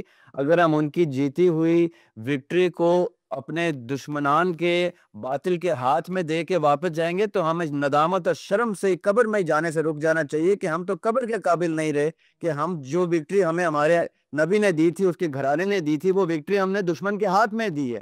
ہم نے جواب میں کیا دینا جی؟ ہم نے جو رمضان میں 35 لاکھ بدوائیں دی تھی، ہم نے شب برات والے دن اور شب معراج والے دن اور پھر شب قدر والے دن ہاتھ اٹھا کے اتنے مشکل اتنی محنت سے ہاتھ اٹھا کے بدوائیں دی تھی اسرائیل کو. ہم نے کہا تھا باطل کی ایسی کی تیسی ہو جائے, یہ ہماری وکٹری ہے جی, یہ ہم یہ کر کے آئے تھے اور ہم سمجھتے ہیں کہ ہم جنت میں چلے جائیں گے. نہ ہمارا دین مکمل ہوا ہماری زندگی میں, نہ ہم نے فور الکبیر لیے. میں بتا دوں کہ آپ کے حج اور یہ سارے کسی کام کے نہیں ہیں. حج تب لاگو ہوتا ہے جب امام حسین علیہ السلام کھڑے ہوئے ہیں حرم میں اور حج کا ٹائم ہے, تو سب کہہ رہے ہیں آپ حج کیوں نہیں کر رہے, تو کہہ رہے ہیں یزید کی حکومت میں کیسے حج کروں, میں ایک یزید کے ہوتے ہوئے کیسے حج کروں. وہ تو چاہتا ہے کہ حرم میں خون خراب ہو, وہ تو چاہتا ہے کہ نبی کے گھر کا خون حرم میں نکلے. انہوں نے حج ترک کیا, وہاں سے حج ترک کر کے اس وقت اپنے اوپر جہاد طاری کیا کہ جب تک میں اس یزید کے خلاف نہیں لڑتا میرا دین مکمل نہیں ہوا. میرے نانا نے دین مکمل کر کے حج کیا تھا تاکہ وہ خطبے میں کہہ سکیں کہ میرا دین آج مکمل ہو گیا, آج تم پر دین مکمل کر دیا. زریاب صاحب یہاں ایک یزید نہیں ہے نا, یہاں ایک یزید نہیں ہے, یزید کے بھی یہاں کئی درجے ہیں. میرا بیٹا میں اسی یزید کی طرف آنے لگا ہوں ابھی. ہمیں جو اس وقت آواز اٹھانے سے روک رہا ہے وہ ہمارا یزید ہے. ہمیں تو فلسطین کا سوچنا بھی نہیں چاہیے, ہمیں تو ہمارا یزید گھر میں موجود ہے. میں یہی آپ لوگوں کو کہہ رہا ہوں کہ بچوں بولنے سے جہاد نہیں ہوتا, ہاتھ اٹھانے سے جہاد ہوتا ہے, اور قلم اٹھانے سے جہاد ہوتا ہے, زبان اٹھانے سے جہاد ہوتا ہے. ہمارا فرض بنتا ہے کہ ہم سارے علماء سے جو اپنے آپ کو علماء کہتے ہیں ان سے کاغذ پر لکھوائیں, اور اس کے اوپر سب سے اوپر لکھا ہو بخدمت جناب صدر اولا, بخدمت جناب اقتدار اولا, ان کے نام کے ان کے خط لکھیں, باقاعدہ پٹیشن ڈالیں اور کہیں کہ ہمیں جواب چاہیے عید کے شوال کے چاند سے پہلے. ہم اپنے بچوں کی نظروں میں شرمندہ ہیں کہ ہمارا شوال کا چاند چھتوں پہ چڑھ کے کیسے نظر آ جائے گا, جبکہ ملبے پہ کھڑی ہوئی بچی جو ہے وہ اس چاند کو دیکھے گی شوال کا. ہم یہ برداشت نہیں کر سکتے. اس عید سے پہلے حکومت ہمیں اس کا جواب دے. یہ چیزیں ہیں علماء کی. یہ بدوائیں دینا تو اس جینڈر کا کام ہے جس جینڈر کو رائٹس نہیں ملتے. یا تو ہم تسلیم کر لیں کہ ہم اس جینڈر کے ہیں کہ ہم نے خالی بدوائیں دینی ہے, سیدھی سی بات. جی ہاشمی صاحب نے ماشاءاللہ اچھی گفتگو کی ہے. اصل چیز یہی ہے کہ ہمیں اس میں کردار ادا کرنا ہے. حقوق کے لیے ہم نکلتے ہیں, پہلے تو کردار ہم بنائیں پھر ادا کریں. ہاں پہلا تو یہی ہے کہ اگر ہماری ذہن سازی ہوگی, ہمارا خود کردار نہیں. رک جائیں ایک سیکنڈ رک جائیں. کردار بنانے والوں کے اوپر تو جو جہاد ہوتا ہے وہ بہت اوپر کے لیول کا ہوتا ہے. یہ ہم جیسے ٹوٹے پھوٹے کردار والوں کا کام ہے, جو بڑا سستے سا کام میں بتا رہا ہوں, ایک پرچے پہ تحریر کرنا ہے خالی. یہ ہم جیسے ٹوٹے پھوٹے کردار والوں کا کام ہے. کردار والے تو وہاں بیٹھ کے قتل ہو گئے ہیں, جن کے نام آپ لے رہے ہیں. یہ حسن نصر اللہ جو ہے یہ کردار والے آدمی تھے. یہ 10 محرم پہ جب اپنی اسپیچ دیتے تھے تو دنیا سنتی تھی اور دنیا دیکھتی تھی کہ مجاہد کیسا ہوتا ہے. اب ہم ویسے نہیں ہیں. ہم کسی کے جہاد کو کیوں کیش کرتے ہیں کہ صرف اس لیے کہ وہ شیعہ ہے تو ہم کریڈٹ لے لیں, اس لیے کہ وہ مسلمان ہے تو ہم کریڈٹ لے لیں, اس لیے کہ وہ ایران ہے. نہیں, اس نے جو کیا وہ اپنا فضل العظیم اچیو کیا. ہم جو ہے وہ ہار لوگ ہیں. کہہ رہے ہیں پاکستان منسوب نہ کریں ان سے. جی کم از کم جس طرح ہم اپنے دیگر حقوق کے لیے کھڑے ہوتے ہیں تو ہمیں اس مسئلہ میں بھی, جیسے شروع میں بھی بات ہو رہی تھی, سب سے پہلی ضرورت ہے اتفاق کی, کیونکہ اللہ تعالیٰ نے یہ ہمیں اصول دے دیا ہے کہ جب تم ویسے ہم اپنے دیگر وہ کون سے ہیں جن کے لیے آج کل ہم کھڑے ہو رہے ہیں اپنے حقوق کے لیے؟ دوبارہ بول سکتے ہیں کچھ سال پہلے ایک خواجہ سرا تھی, اس کا نام تھا جولی. وہ اپنے حق کے لیے کھڑی ہوئی تھی تو دنیا نے اس کی گونج سنی تھی. وہ باقاعدہ اپنے حق کے لیے کھڑی ہوئی تھی کیونکہ اس بیچاری کے چارہ یہ تھا. کیا ہمارے پاس بھی یہی چارہ ہے خالی؟ ہم حق کے لیے نہیں کھڑے ہو رہے, ہم فرض کے لیے کھڑے ہو رہے ہیں. حق کے لیے تب کھڑے ہوتے ہیں جب حق تلفی ہو. ہماری حق تلفی نہیں ہو رہی. ہم اس پوزیشن میں ہیں کہ ہم فرض کے لیے نہیں, ہم قرض کے لیے کھڑے ہوتے ہیں. یہ بھی علم ہے ہمارا. جی اس وقت فرض کے لیے کھڑا ہونا ہے, اور ہم نے یہ کہنا ہے کہ بھئی یا تو آپ لوگ اپنا اقتدار چھوڑیں اور کسی مرد کو اقتدار میں بٹھائیں, یا پھر مردانگی والی باتیں کریں اور ہمیں جواب دیں کہ as a Muslim state, I don't care یہ سنی اسٹیٹ یا Shia state, as a Muslim state اس زون کے ہمارا جو برسر اقتدار ہے وہ کیا کر رہا ہے. جی میرے خیال میں یہ یعنی اگر سیاستدان یہ کام کرنا چاہیں تو وہ نہیں کر سکتے. میں بھی یہی بات بار بار کرنا چاہ رہا ہوں کہ یہ کام میری ذمہ داری ہے, ہمارے بھائی کی ذمہ داری ہے. جو دین کے نام پہ لوگوں کو لیڈ کر رہے ہیں یہ ان کی ذمہ داری ہے. اگر اس وقت بھی ہم فقط دعاؤں پر ہی کھڑے ہیں, اس وقت بھی ہم اپنا کوئی کردار ادا نہیں کر رہے, ہم ذہن سازی نہیں کر رہے، لوگوں کو اس مسئلہ پہ تیار نہیں کر رہے. جسی طرح ابھی ہاشمی صاحب نے کہا کہ جو اب ہمارے سرکردہ ہیں وہ کیوں نہیں خط لکھتے حکمرانوں کو؟ وہ چھوڑ دے، اگر نہیں وہ اسلام کی، اہل اسلام کی وہ حفاظت نہیں کر سکتے تو پھر چھوڑ دیں. اگر وہ یہ سارا کچھ کر سکتے ہیں، ان کو افراد کی ضرورت ہے. وہ کتنے افراد اس وقت جو موجود ہیں مسلمانوں میں وہ تڑپ رکھتے ہیں بغیر کسی تفریق کے، کسی مسلک کی تفریق کے، کسی فرقے کی تفریق کے، کہ ہمیں بھیجا جائے ہم جانے کے لیے تیار ہیں. اصل مسئلہ یہ ہے کہ جن لوگوں کا کام ہے وہ اس کام میں بہت سست ہیں.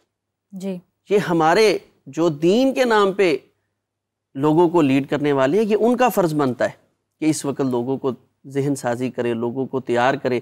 جیسے میں ابھی وہ آپ نے بات کر دی کہ کچھ نہ کچھ فرض کے لیے ہم اپنے حق کے لیے کھڑے ہوتے ہیں، تو یہ تو حق نہیں، یہ تو ہمارا فرض ہے. فرض ہے، بالکل. بات کہ تھوڑا آگے مسلمانوں تک پہ نکل گئی ظلم تھی، ہو رہا ہے. واپس اس طرف آتے ہیں. علامہ صاحب، یہ کتام بن شنجا جو تھی، یہ کون تھی اور اس نے حق مہر میں مولا کا سر کیوں مانگا؟ اصل میں اس کا ایک جھلک میں بتا چکا ہوں پیچھے. یہ کتام جنگ نہروان میں اس کا باپ اور اس کے بھائی 3 یا 4 وہ خوارج میں شامل ہوئے. خوارج وہ کہ جنہوں نے پہلے ساتھ دیا پھر بعد میں بیعت توڑی، ٹھیک ہو گیا. یہ ان میں سے تھے اور یہ مولا علی کے ہاتھ سے قتل ہوئے. وہ بوس جو تھا نا، بوس کتام، اس کو وہ بوس بڑا تنگ کر رہا تھا. یہ اپنے زمانے کی بعض روایت میں کہا جاتا ہے کہ یہ حسین عورت تھی اور بہت سارے لوگ اس کے حسن میں گرفتار تھے، اور عبد الرحمن بن ملجم بھی ان میں سے ایک تھا. اور اس نے اور بھی بہت سارے لوگوں کو اکسایا، لیکن وہ اس پہ پورا نہ اتر سکے، تو پھر اس نے عبد الرحمن بن ملجم کو اکسایا. اس کا قبیلہ تھا، یہ کوفہ کے رہنے والی تھی.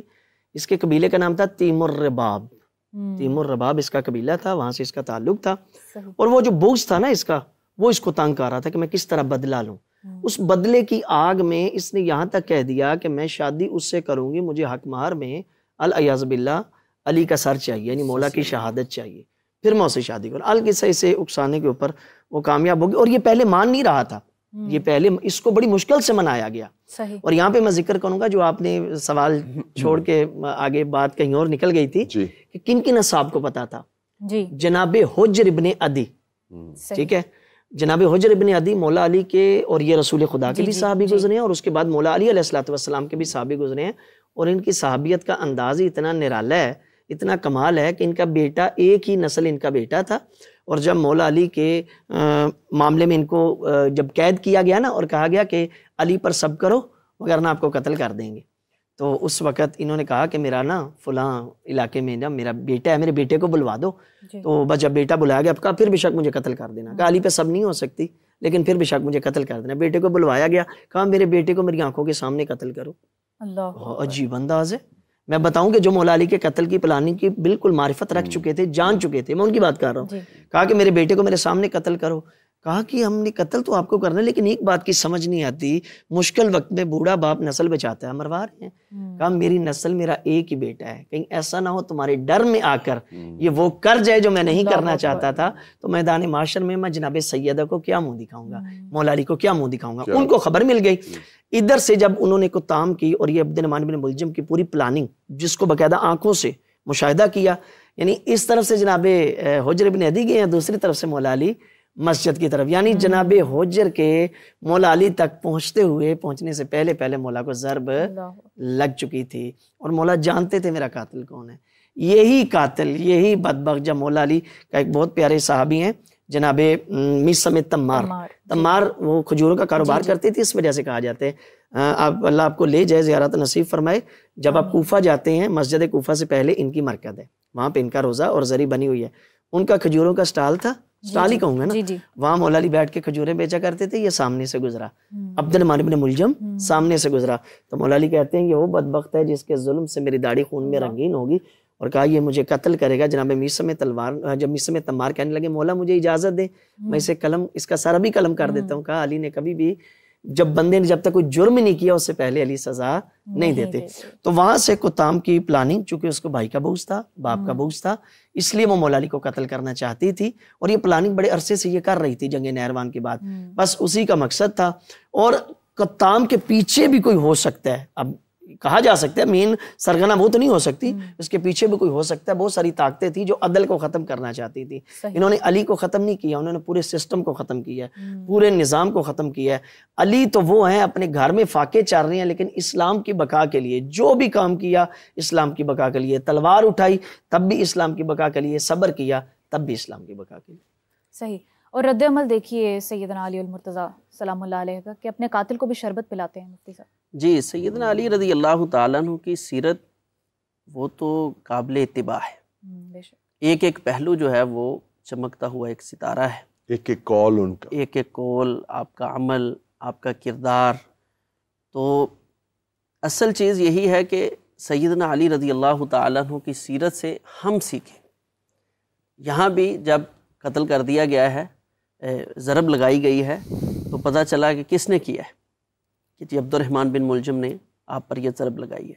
یہ 3 لوگ تھے، وردان، شبیب اور عبد الرحمن بن ملجم. ان تینوں نے مل کر، آپ یہ بھی دیکھیں کہ چھپ کر اور زہر آلود تلوار لے کر علی رضی اللہ تعالیٰ عنہ کی ہیبت اور ان کا جو جاہ و جلال ہے وہ بھی اس سے جھلکتا ہے. جی. کہ 3 لوگ ایک آدمی کو چھپ کے شہید کرنا چاہ رہے ہیں. تو جب ضرب لگ گئی تو فوراً پوچھا کہ مجھے کس نے یہ ضرب لگائی ہے. بتایا کہ عبد الرحمن بن ملجم نے. تو لوگوں نے جو ہے نا وہ قتل کرنا چاہے. ایسی بلکہ کئی روایات بھی آتی ہیں کہ جی انہوں نے ان کی آنکھوں میں جو ہے نا سلائیاں ڈال دی، یہ کر دیا. لیکن سیدنا علی رضی اللہ تعالیٰ نے فرمایا تھا، فرمایا اگر میں ٹھیک ہو گیا جی تو پھر میں اس کے ساتھ خود ہی نمٹ لوں گا. یعنی وہ میں دیکھوں گا، میں اس کو معاف کرنا چاہتا ہوں یا قصاص میں جو مجھے زخم لگا ہے، ضرب لگی ہے، میں اس کو وہ ضرب دوں گا. یہ میرے ثواب دید پر ہے. کیا کہ ایک آدمی زخم، اور یہ بھی آپ دیکھیں کہ جو کسرا کا حکیم تھا، اور یہ بھی فرمایا کہ اگر میں نہ رہوں تو میرے بعد اس کے اعضاء نہ کاٹے جائیں، بلکہ اس کو آزاد کر دیا جائے. ابھی تو صرف جو کہ پتہ بھی چل گیا، جو حکیم تھا اس نے وہ ایک جو اسفند کی رگ کو ذبح کرنے کے بعد رگ کو مولا علی کے ساتھ رکھا، جو ہے نا پھپھڑے کی رگ، وہ دماغ کے اندر ڈال کے اس کو، اس کا کوئی ایک طریقہ تھا، اس نے دیکھا تو اس پہ وہ مغز جو ہے وہ ساتھ لگا ہوا تھا. تو اس نے کہا کہ آپ یہ زخم جو ہے نا اس سے بچ نہیں سکتے. یعنی اطلاع بھی کر دی کہ یہ زخم آپ کو زیادہ دن جو ہے وہ رہنے نہیں دے گا. تو اس کے باوجود کیا فرمایا؟ فرمایا کہ اب کیونکہ یقینی ہو چکی ہے کہ شہادت ہے، قریب ہے، تو اپنے بیٹوں کو بلا کر ان کو یہ وصیت کی ہے کہ اس پہ کوئی اور ظلم نہ کیا جائے، قتل کے بدلے میں قتل کیا جائے. یہاں میں ایک بات اور بتا دوں کہ یہ خارجی ہیں. جی. عبد الرحمن بن ملجم خارجی تھا. نبی علیہ الصلوۃ والسلام کی خواہش پتہ کیا تھی؟ فرمایا کہ اگر میں ان بدبختوں کو پالوں لَأَقْتُلَنَّهُمْ قَتْلَ عَادٍ، میں ان کو ایسے قتل کروں جیسے عادیوں کو قتل کیا گیا تھا. عادی کیسے قتل کیے تھے؟ کأنہم اعجاز نخل خاویہ، ان کے دھڑ جسم کے ایک ایک حصے کو اللہ نے الگ کر دیا تھا. ٹانگیں الگ تھی، جیسے کھجور کے تنے ہوتے ہیں اس طرح ان کے وجود تھے، ملے ہوئے نہیں تھے. نبی علیہ الصلوۃ والسلام کی خواہش بھی موجود تھی، لیکن میں قربان جاؤں سیدنا علی رضی اللہ تعالیٰ کے صبر، تحمل، بردباری، مزاج پہ. آج ہم کس ناج پر. اچھا، ایک روایت ہے کہ حضرت علی رضی اللہ تعالیٰ عنہ جب نماز فجر کے لیے جا رہے تھے تو کچھ مرغیاں ان کا راستہ روک رہی تھی. مرغابیاں. جی علامہ صاحب. جی علامہ صاحب. جب مولا علی نے یہ جو شب گزری ہے، یہ روزہ افطار کیا اپنی بیٹی جناب ام کلثوم سلام اللہ علیہا کے گھر. جی. تو روزہ افطار کرنے کے بعد مولا علی کو دیکھ رہی ہیں بی بی کے انداز کیا، کبھی گھر کے صحن میں آ جاتے ہیں، کبھی پھر حجرے میں چلے جاتے ہیں اور آسمان کی طرف رخ کر کے اپنی داڑھی کو ہاتھ میں پکڑ کر کہتے ہیں یہی وہ رات ہے جس کا اللہ نے آج مجھ سے وعدہ کیا اور رسول خدا نے بھی بتایا تھا، یا علی آپ اس رات میرے پاس آ جائیں گے.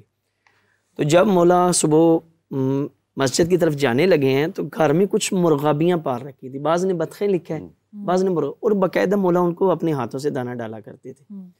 اور جب گھر سے جانے لگے ہیں تو یہاں ایک میں دیکھنا سمجھانا یہ چاہتا ہوں کہ فکر دیکھیں ایک جانور کی، آپ سوچ چیک کریں. جب مولا علی گھر سے نکلے ہیں تو انہوں نے یہی ابا، یہ ہم لباس ائمہ ہی پہنتے ہیں، ہماری کیا اوقات ہے، اس لباس کی وجہ سے لوگ ہماری عزت کرتے ہیں چونکہ یہ مولا کا لباس ہے. تو اس لباس کو نا ابا کو اپنے دامن کو اپنے منہ میں کھینچ کے، یعنی گویا کہ اپنے الفاظ میں یہ کہہ رہی ہیں اپنی آواز میں، مولا مسجد نہ جائیے، مولا آج آپ کا آخری دن ہے، مولا آج آپ کو قتل کر دیا جائے گا، تو پھر سوچنے کی یہ کتنا بڑا حیف ہے اس امت کے لیے، ان قاتلین کے لیے، کہ جہاں جانوروں کو اتنی معرفت ہے کہ آپ نے مسجد نہ جائیے، تو وہ انسان جو سوچ رکھنے والے اس نے علی کو قتل کر دیا، اس نے نظام عدالت کو قتل کر دیا۔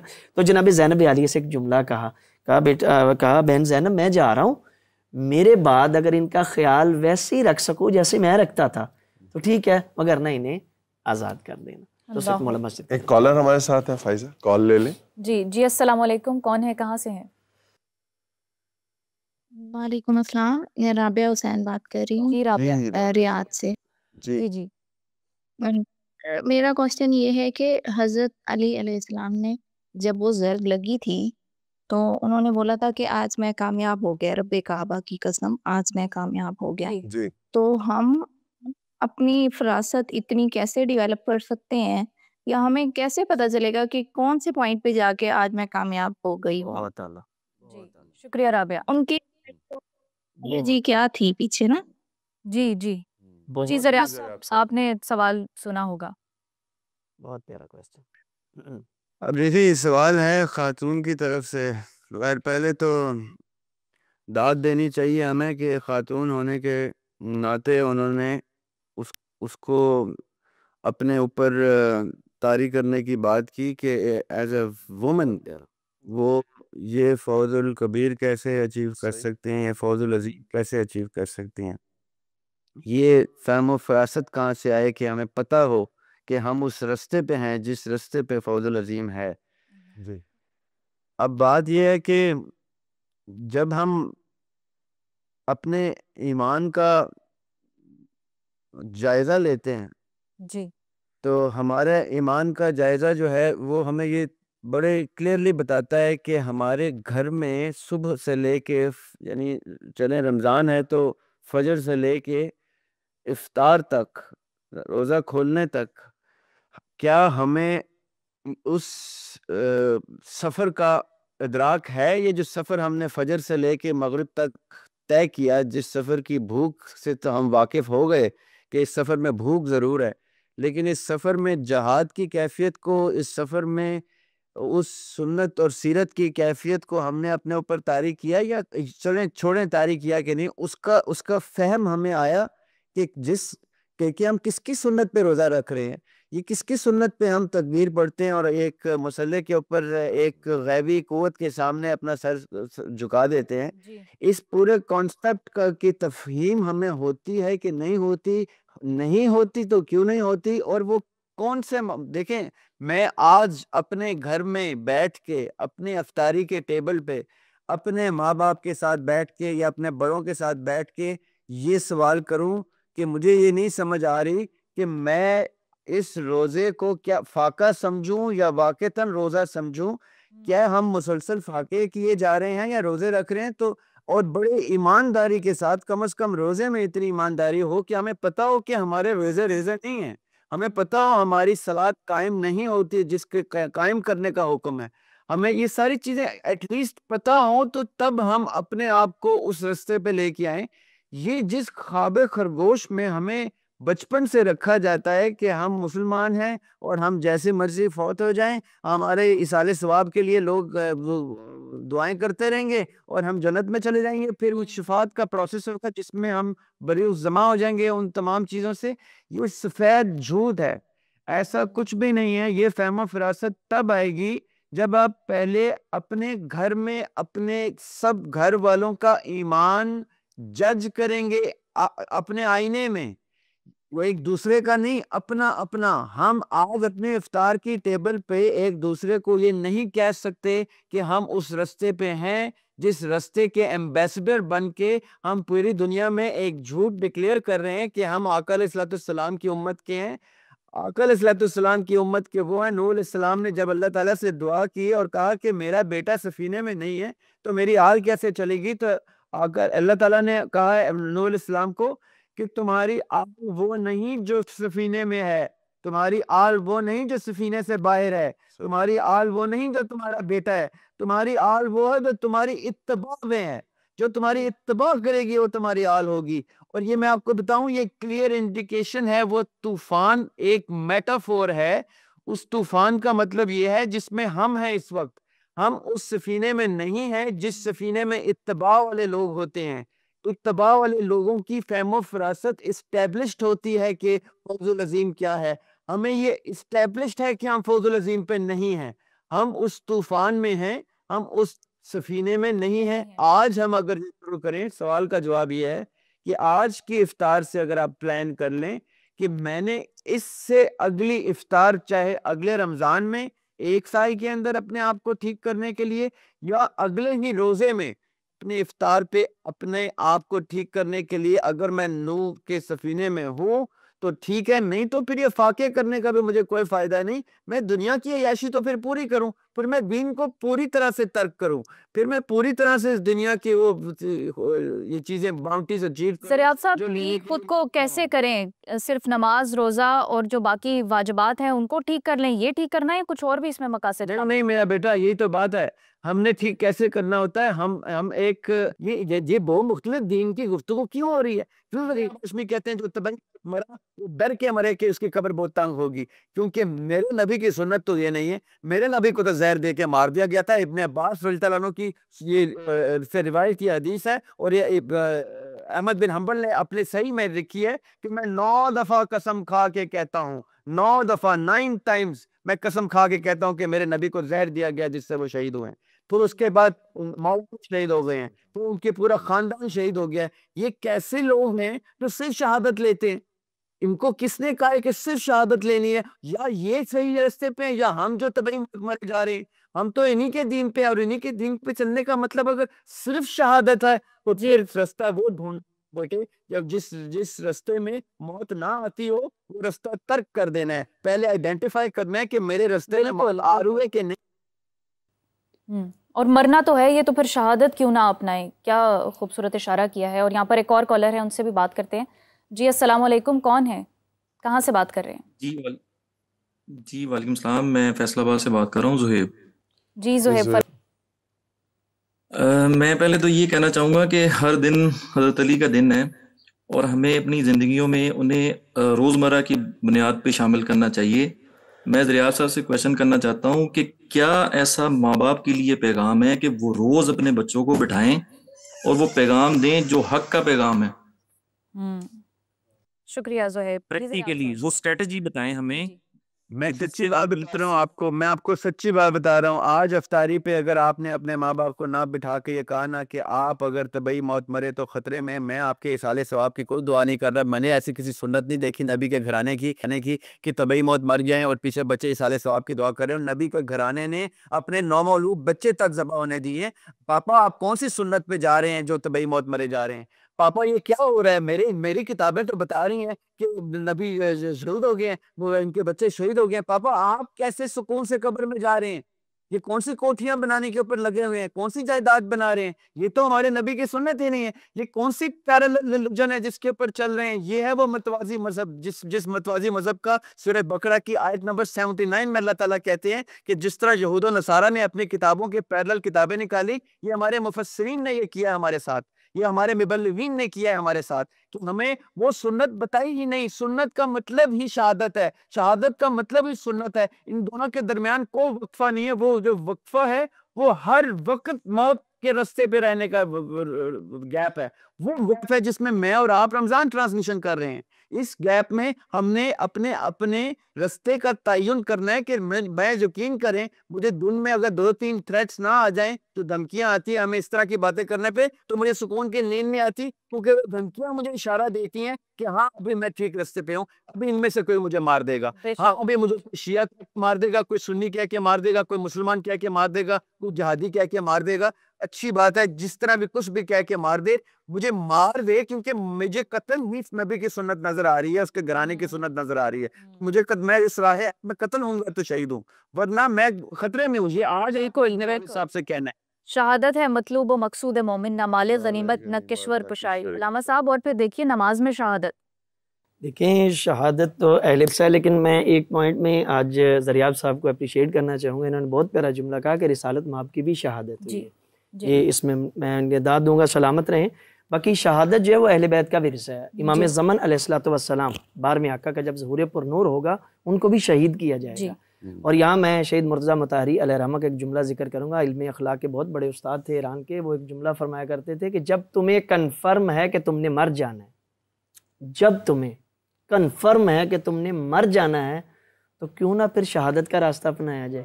یعنی جب موت سے فرار ممکن ہی نہیں ہے، مر جانا ہے، تو پھر انہوں نے 5 قسمیں لکھی ہیں موت کی، ان میں سے 5ویں لکھی ہے شہادت کی موت. اور ائمہ طاہرین علیہ الصلوۃ والسلام کی آپ دیکھ لیں، سخت سے سخت شہادت ہے. اور مولا علی علیہ الصلوۃ والسلام اور نماز میں شہادت، ہمارے 4 معصوموں کی نماز میں شہادت ملتی ہے. مولا علی علیہ الصلوۃ والسلام امام موسیٰ کاظم علیہ الصلوۃ والسلام کا جب سر سجدے میں تھا جب روح پرواز ہوئی، امام زین العابدین علیہ الصلوۃ والسلام کا سر سجدے میں تھا جب روح پرواز ہوئی. اور نماز کی حالت میں مولا علی کو شہید کر کے مولا علی نے تقوی کی منزل بتا دی، خدا کے ساتھ بندے کا تعلق کیسا ہونا چاہیے وہ بتا دیا، خدا اور بندے کا تعلق کیسا مضبوط ہو سکتا ہے وہ بتا دیا. اور جو قاتل ہے، توحید کی پہچان ہے یہ، جی توحید کی پہچان ہے. اور جو قاتل ہے اس کی شقاوت بتا دی، اس کی بدبختی بتا دی. آپ نے توحید کی بات کی، میں مولا علی کا وہ جملہ ذکر کرنا ضروری سمجھتا ہوں جو مفاتیح الجنان ہے نا شیخ عباس قمی علیہ رحمہ والی.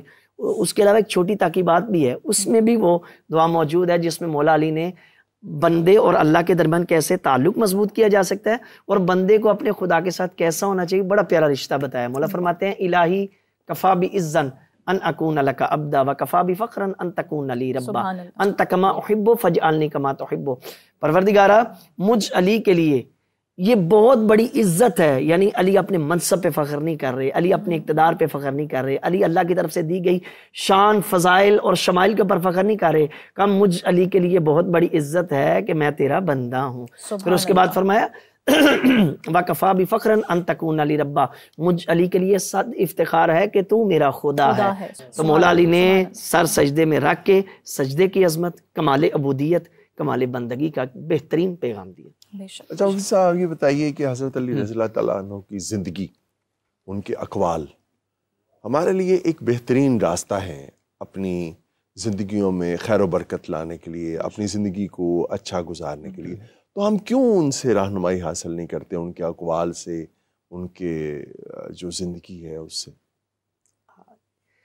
ایک تو یہ سوال تو میری سمجھ سے بالا ہے کہ ہم رہنمائی کیوں نہیں لیتے.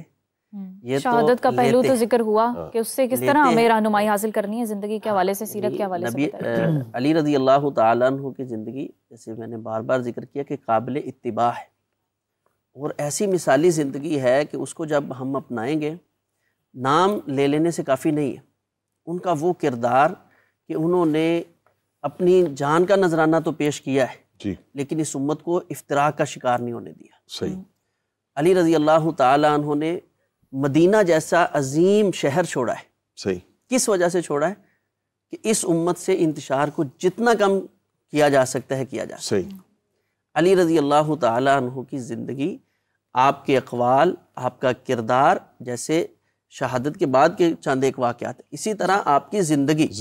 اور جیسے ابھی ہمارے فاضل بھائی بتا رہے تھے کہ علی رضی اللہ تعالیٰ عنہ نے اپنے آپ کو اللہ کے سامنے پیش کیا کہ جیسا رب مجھے چاہیے تھا ویسا مطلوب ہے. اور علی رضی اللہ تعالیٰ عنہ کے بارے میں نبی علیہ الصلوۃ والسلام نے کیا فرمایا تھا خیبر کے موقع پر؟ آپ نے فرمایا تھا کہ لَأُوتِيَنَّ هَٰذِهِ الرَّايَةَ غَدًا رَجُلًا، میں کل علم اس آدمی کو دوں گا جس کے ہاتھ پہ اللہ تعالیٰ خیبر کو فتح فرمائیں گے.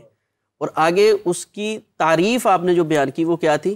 فرمایا یحب اللہ ورسولہ ویحبہ اللہ ورسولہ. سبحان اللہ. اللہ اور اللہ کے رسول صلی اللہ علیہ وسلم سے وہ محبت کرے گا. محبت کا دعویٰ تو سب کرتے ہیں لیکن اس انسان کی محبت قابل فخر ہے، قابل داد ہے کہ جس کو نبی معظم صلی اللہ علیہ وسلم جو ہے زبان نبوت سے فرما رہے ہیں کہ وہ اللہ اور اللہ کے رسول صلی اللہ علیہ وسلم سے محبت کرتا ہے. اس سے بڑی اگلی بات ہے، وہ کیا تھی؟ فرمایا یحب اللہ ورسولہ ویحبہ اللہ ورسولہ، اللہ اور اس کے رسول بھی ان سے محبت کرتے ہیں. صحابہ بیان کرتے ہیں یہ جملہ سننے کے بعد صحابہ رات سوئے نہیں، ساری رات اللہ سے اکثر صحابہ یہی دعا کرتے رہے وہ علم ہمیں مل جائے. کیوں؟ کوئی شہرت یا وہاں چدراہٹ کی ضرورت نہیں تھی. اصل یہ جملہ تھا کہ یہ مہر لگ چکی ہے کہ اللہ اور اللہ کے رسول بھی اس شخص سے محبت کریں گے. اور جب صبح ہوئی تو صحابہ جو تھے وہ روایات میں آتا ہے سر اٹھا رہے تھے کہ نبی علیہ الصلوۃ والسلام ہماری طرف اشارہ کر دیں، ہماری طرف اشارہ کر دیں. تو آپ نے فرمایا اینہ علی، علی رضی اللہ تعالیٰ عنہ کدھر؟ علی رضی اللہ تعالیٰ عنہ بلایا. اب یہ اعزاز کیوں ملا ہے؟ اگر علی رضی اللہ تعالیٰ عنہ کی زندگی کی ایک جھلک یہ ہمارے سارے اشکالات دور کر دیں. جی جب نبی علیہ الصلوۃ والسلام نے فتح مکہ کا موقع پر اللہ سے دعا کی، یا اللہ میں لڑنا نہیں چاہتا لیکن مکہ بھی فتح چاہیے، میرے یہ ساری تیاری کہ میں اچانک ان پر جاؤں اور وہ ہیبت سے جو ہے مکہ کو چھوڑ دے، وہاں قتل و غارت خون نہ بہے، تو میں خفیہ تیاری کرنا چاہتا ہوں. ایک صحابی رسول حاتب بن ابی بلتہ رضی اللہ تعالیٰ عنہ نے خط لکھ دیا ان کو کہ بھئی نبی علیہ الصلوۃ والسلام آپ کی طرف آ رہے ہیں. اللہ تعالیٰ نے وحی کے ذریعے بتلایا کہ وہ جو آپ نے دعا کی تھی نا، وہ خط آپ کا جا رہا ہے مکہ کی طرف. نبی علیہ الصلوۃ والسلام نے سیدنا علی رضی اللہ تعالیٰ عنہ، سیدنا مقداد رضی اللہ تعالیٰ عنہ، ایک روایت میں سیدنا ابو قتادہ رضی اللہ تعالیٰ عنہ کو، طویل واقعہ میں اختصار کی طرف آتا ہوں ٹائم کی قلت کی وجہ، تو ان کو جب بھیجا آپ نے فرمایا روضہ خاک ایک مقام ہے، وہاں ایک عورت ملے گی، اس کے پاس ایک خط لے کر آؤ. علی رضی اللہ تعالیٰ عنہ نے جب وہاں پہنچے تو عورت کو دیکھا ہودج میں بیٹھی ہوئی ہے، فرمانے لگے تیرے پاس ایک خط ہے، وہ خط ہمیں دے. وہ کہنے لگی نہیں میرے پاس تو کوئی نہیں ہے. فرمایا اس نے کہا بھی آپ تلاشی لے لیں. میں جب کہہ رہی ہوں میرے پاس نہیں ہے، سامان کی تلاشی لی گئی، خط نہیں ملا. سیدنا ابو قتادہ رضی اللہ تعالیٰ فرمانے لگے شاید وہ عورت پیچھے آ رہی ہو، ہم اس کا انتظار کر لیتے ہیں. علی رضی اللہ تعالیٰ نے کمال جملہ دیا، فرمانے لگے کہ نبی علیہ الصلوۃ والسلام یہ بھی کہہ سکتے تھے کہ ایک ملے گی اس کے پاس نہیں ہوگا، دوسری آئے گی، اور آپ نے فرمایا مجھے اللہ کی قسم ہے تو وہ خط نکال کے مجھے دے دے ورنہ میں تیری جامہ تلاشی لوں گا، تیرے کپڑے اتار دوں گا. بس میری یہ بات مکمل ہو لیں. یہاں جو ہے نا ہمارے نظریات اور ہمارے جو ہے نا ایک ہے دعوے بس کہ جی ہم محبت بڑی کرتے ہیں، ایک ہے علی رضی اللہ تعالیٰ عنہ کی سیرت اور کردار اور ان کا ایمان کیا تھا. فرمانے لگے میری ریسرچ یہ کہہ رہی ہے کہ تیرے پاس خط نہیں ہے، تیری تلاشی یہ کہہ رہی ہے کہ تیرے پاس خط نہیں ہے، لیکن میرے نبی کہہ رہے ہیں خط تیرے پاس ہے. اس ایمان کی ضرورت ہے آج، ایمان کی ضرورت ہے، اور کن کن سندوں میں جانے کی ہمیں کوئی ضرورت نہیں ہے. آیا تطہیر ہے یا موقع غدیر ہے، سب کچھ کہہ دیتا ہے. یہاں پر ایک اور کالر ہے، ان سے بھی بات کرتے ہیں. السلام علیکم، کون ہے، کہاں سے بات کر رہے ہیں؟ جی السلام علیکم، آپ ہمیں سن پا رہے ہیں؟ السلام علیکم. کال میرے خیال سے کٹ گئی ہے، تو زریاب صاحب سے بھی اینڈنگ نوٹس لے لیتے ہیں. جی زریاب صاحب کیا کہیں گے آج کے حوالے سے؟ جی میں علی رضا بات کر رہا ہوں فیصلہ آباد. جی جی جی علی رضا فرمائیے. سر میرے دو سوال ہیں. ایک تو مولا کی شہادت کا ٹاپک ہے. ہم نے مولا کو اس طرح سے، میں نے مولا کو پڑھنے کی کوشش کی، نہج البلاغہ خطوہ نمبر 1. پوری دنیا کریشن کے پیچھے پڑی ہوئی ہے، پوری دنیا ایکسپلور کر رہی ہے، دنیا کیسے بنی، زمین کیسے بنی ہے، آسمان کیسے بنا. ایک خطبے میں ایک پیراگراف میں اگر میں آپ کو کہوں تو اتنا وسیع بیان ہے، لیکن اس کی شرح ہی نہیں ملتی مجھے. میں اس کو 6 مہینے 8 مہینے سال پڑھتا رہتا ہوں، مجھے اس کی نہیں ملتی. اور پھر جا کے قرآن کو بار بار پڑھ کے کچھ آیات کا مطلب، کچھ ان کی باتوں کو سمجھ آتا ہے مجھے کہ یہ کیا بات ہو رہی ہے. اور اس سے مجھے یہ سمجھ آتا ہے کہ سائنس جہاں پہ پہنچی ہے اس کا 2-3% بھی نہیں ہے سائنس جو کریشن بیان کر رہی ہے. اور ڈائریکشن آتی ہے کہ ڈائریکشن وہی ہے جو مولا نے بیان کی ہے. تو زریاب صاحب سے میں ریکویسٹ کروں گا کہ تھوڑا سا اس بارے میں نہج البلاغہ سرمن نمبر 1 کا جو کریشن پارٹ ہے اس کے بارے میں تھوڑا سا مجھے گائیڈ کر دیں. اس کی شرح کہاں سے ملے گی یا اس کے بارے میں کیا کر سکتا ہوں. ایک دوسرا سوال ہے کہ اگر بہت شکریہ، اور بالکل ایسے ہی ہے کہ جو سٹارٹ کی کچھ لائنز ہیں، جب وہ ذات سے آگے کی بات کرتے ہیں نا، خدا کے حوالے سے، اور صفات سے بالا تر بات کرتے ہیں، تو وہ سمجھ سے باہر ہو جاتی ہے. زریاب صاحب کیا فرمائیں گے؟ دیکھیں مولا علی علیہ السلام جو ہے نا، صفتیں سب آ جائیں گی تو وہ موصوف ہو جائے گا، اور جب اس کی ذات کے ساتھ باتیں منسوب کریں گے تو وہ ذات ٹھہرے گی. اللہ تو اس سے بھی ماورا ہے. فرمائیے زریاب صاحب. وہ ہمارے ایک بڑے قریبی شاعر دوست ہیں، نور علی نور نام ہے ان کا، امریکہ میں ہوتے ہیں وہ. تو ان کا ایک شعر ہے، اس کا مصرع ہے کہ علی علی نہیں رہتا اگر سمجھ آئے.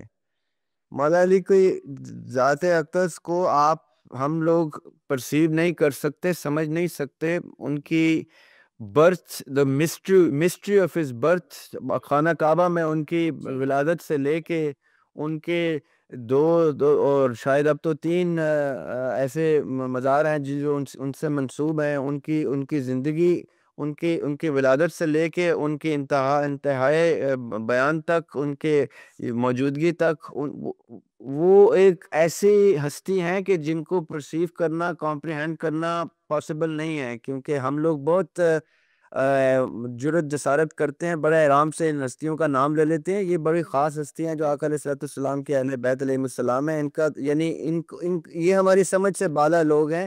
ان کو ہم یعنی اتنے فریلی ڈسکس بھی نہیں کر سکتے. ہاں ان کی ذات کے کچھ حوالے ہیں جو ہم ڈسکس کر کے اپنے آپ کو اپنا رستے کا تعین کرنے کے لیے کچھ ڈسکس کر لیں. جہاں تک نہج البلاغہ کا تعلق ہے، نہج البلاغہ کو پڑھنے کے بعد بڑے بڑے باہر کے نان بلیورز ہسٹورینز بھی پریشان ہیں، اور وہ بھی یہ ریسرچ کر کے دیکھتے ہیں. بلکہ ایک ہسٹورین کا تو یہ بھی بیان تھا مولا علی کی گفتگو، یہ نہج البلاغہ کے خطبات پڑھنے کے بعد، کہ جتنے کریشن آف دا پلانٹ کے بارے میں مولا علی نے جتنا بیان کیا ہے، یہ بیان پڑھ کے تو ایسا لگتا ہے کہ جیسے ان کے سامنے سب کچھ تخلیق کیا گیا ہو. یہ اتنی ایکوریسی کے ساتھ یہ بیان کر رہے ہیں اور اتنے وثوق کے ساتھ بیان کر رہے ہیں.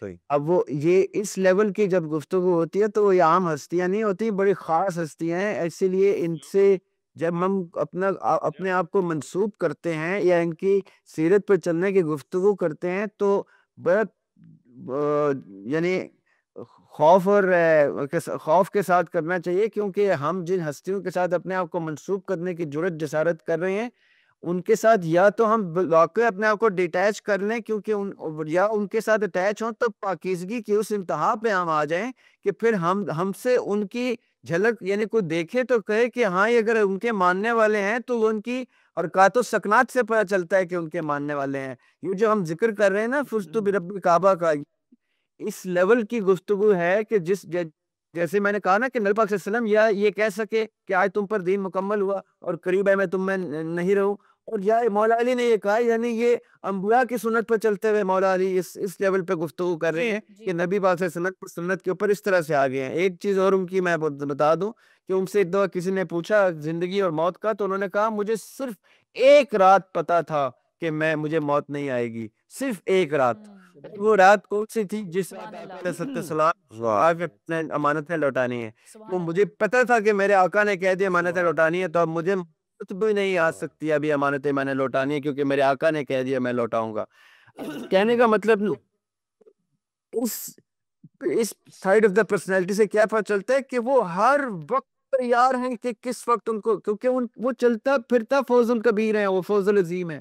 ان کی زندگی سے یعنی ایسے مماثلت ہے اس کی کہ یا ان کی زندگی کو دیکھ لیں یا فوز العظیم کو دیکھ لیں. لیکن بات کہنے کی کیا ہے یہاں پہ کہ اگر ہم نے ان کی زندگی سے کچھ سیکھنا ہے، سمجھنا ہے، اپنے بچوں کو سکھانا ہے، اپنے بچوں کو اس رستے پہ چلانا ہے، تو پھر یہ کل سے یا پرسوں سے یا کردار سازی سے یا ان چیزوں سے نہیں ہوگی. یہ چیزیں یہ آج سے اس میں اترنے کی بات ہے، یہ ابھی سے اس میں اترنے کی بات ہے.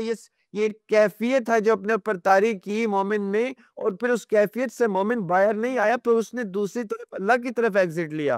وہ تیار ہے پھر کہ میں نے اپنے جان حوالے کر دی اپنے رب کے، کیونکہ میں جن ہستیوں کی سنت پہ آ رہا ہوں اور ان ہستیوں کا تو طرز عمل ہی یہ ہے.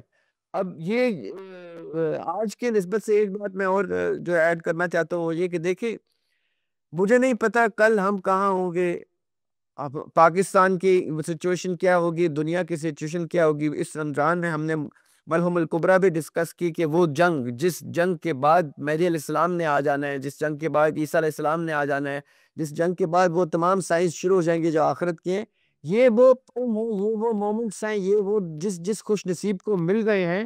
اس وقت ہمارا فرض بنتا ہے کہ اس جنگ میں اپنا حصہ ڈالے اور اپنا حق عیاں کریں.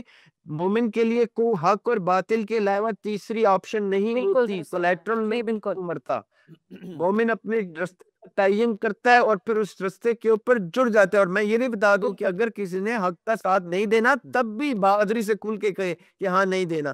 جی نبی کی سنت اور مولا کی سنت، اور پھر جو شہادتیں ہوئیں فلسطین کے ضمن میں حسن نصر اللہ اسماعیل ہنیہ، تو وہ اس بات کی مصداق ہے کہ ہر حال میں حق بات کا پرچار کریں گے، ہر حال میں حق بات کا پرچار کریں گے، ممبر نہیں ہوگا تو سرے دار کریں گے.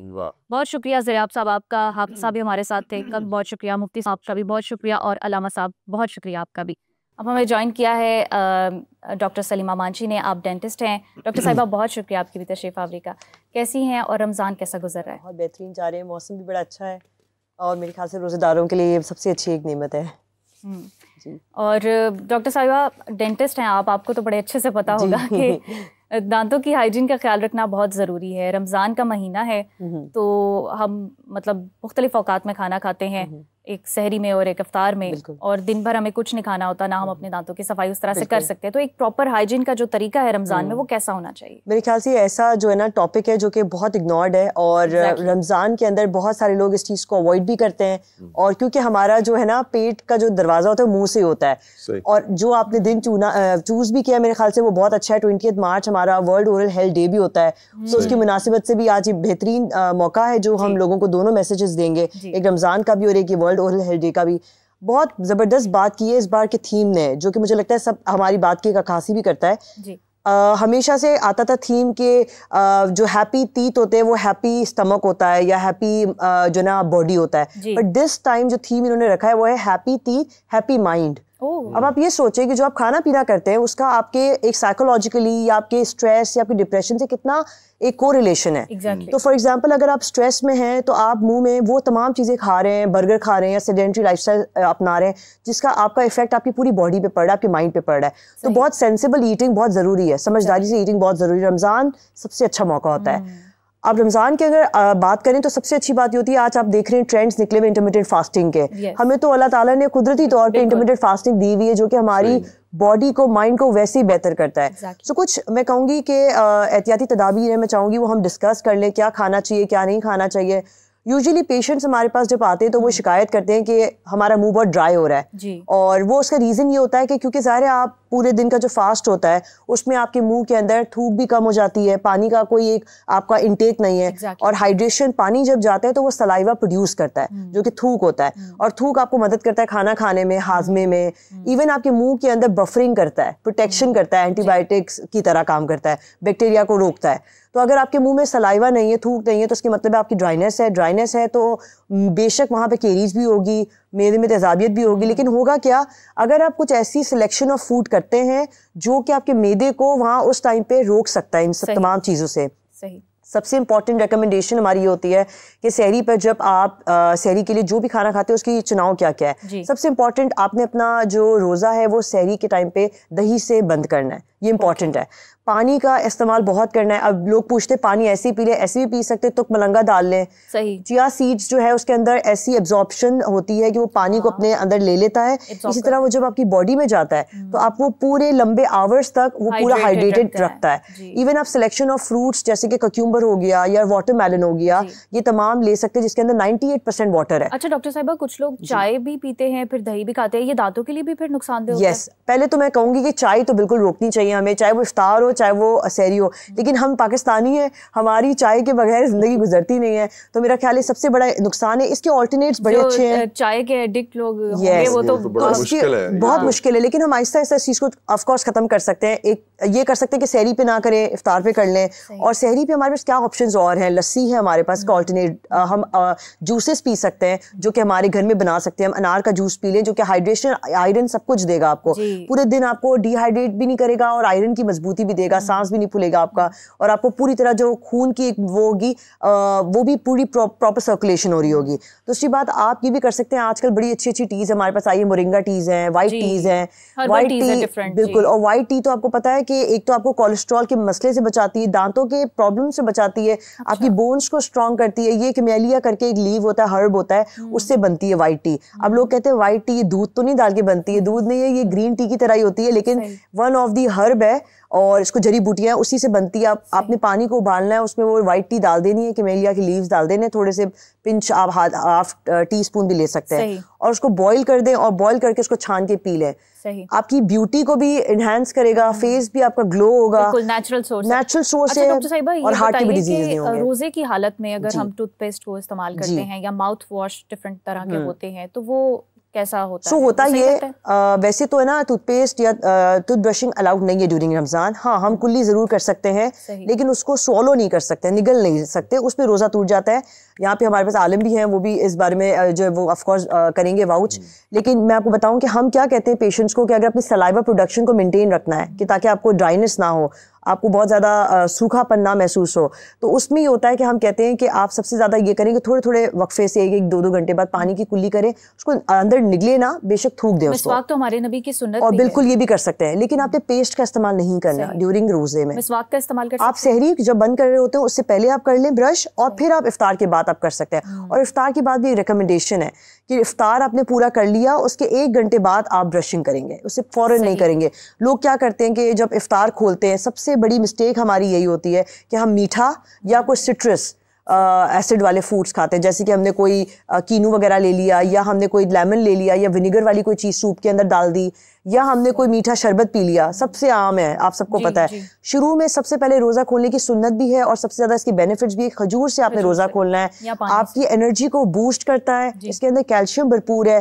بونس کی جو آپ کو ہوتا ہے نا, روزوں میں لوگ کہتے ہیں کہ بہت ہمیں طاقت ختم ہو گئی ہے, کمزوری محسوس ہو رہی ہے, تو اس صورت میں کھجور آپ لے لیں گے تو آپ کو وہ بونس کی بھی کمزوری کم ہو جائے گی. پلس اس کے اندر فلورائڈ ہے, دانتوں میں بھی آپ کے کوئی تکلیف نہیں ہوگی, دانتوں کو بھی یہ پروٹیکشن دیتا ہے. جی آپ نے تو ایک ڈینٹسٹ ہونے کے حوالے سے ہمیں یہ بتایا. میں سر آپ سے یہ پوچھنا چاہتا ہوں کہ روزے کی حالت میں یہ جو ہم ٹوتھ پیسٹ کرتے ہیں, یہ اس میں آپ کا کیا, یا مسواک اچھا اس میں نہیں ساری چیزیں آ جائیں گی, ٹوتھ برش, مسواک, معیار کیا ہے روزے کے ٹوٹنے کا, اس معیار کو طے کر دیں. بالکل. اب اس معیار پہ جو چیز آتی جائے گی وہ باطل کرتی جائے گی, جو اس معیار سے پیچھے ہے وہ روزے کو باطل نہیں کرے گی. بالکل. معیار ہے, حلق نہیں ہوتا یہ ہمارا حلق, ایگزیکٹلی, یعنی اس سے نیچے چیز اترے, اس کو ٹچ کر کے نیچے اترے. تو اگر نیچے نہیں اترتی, منہ کے باہر یہ بیرونی ایریا, ٹھیک ہے, جسے ابتدائی حلق تجوید کی روح سے کہا جاتا ہے, اگر اس کے اندر وہ چیز کلی ہے,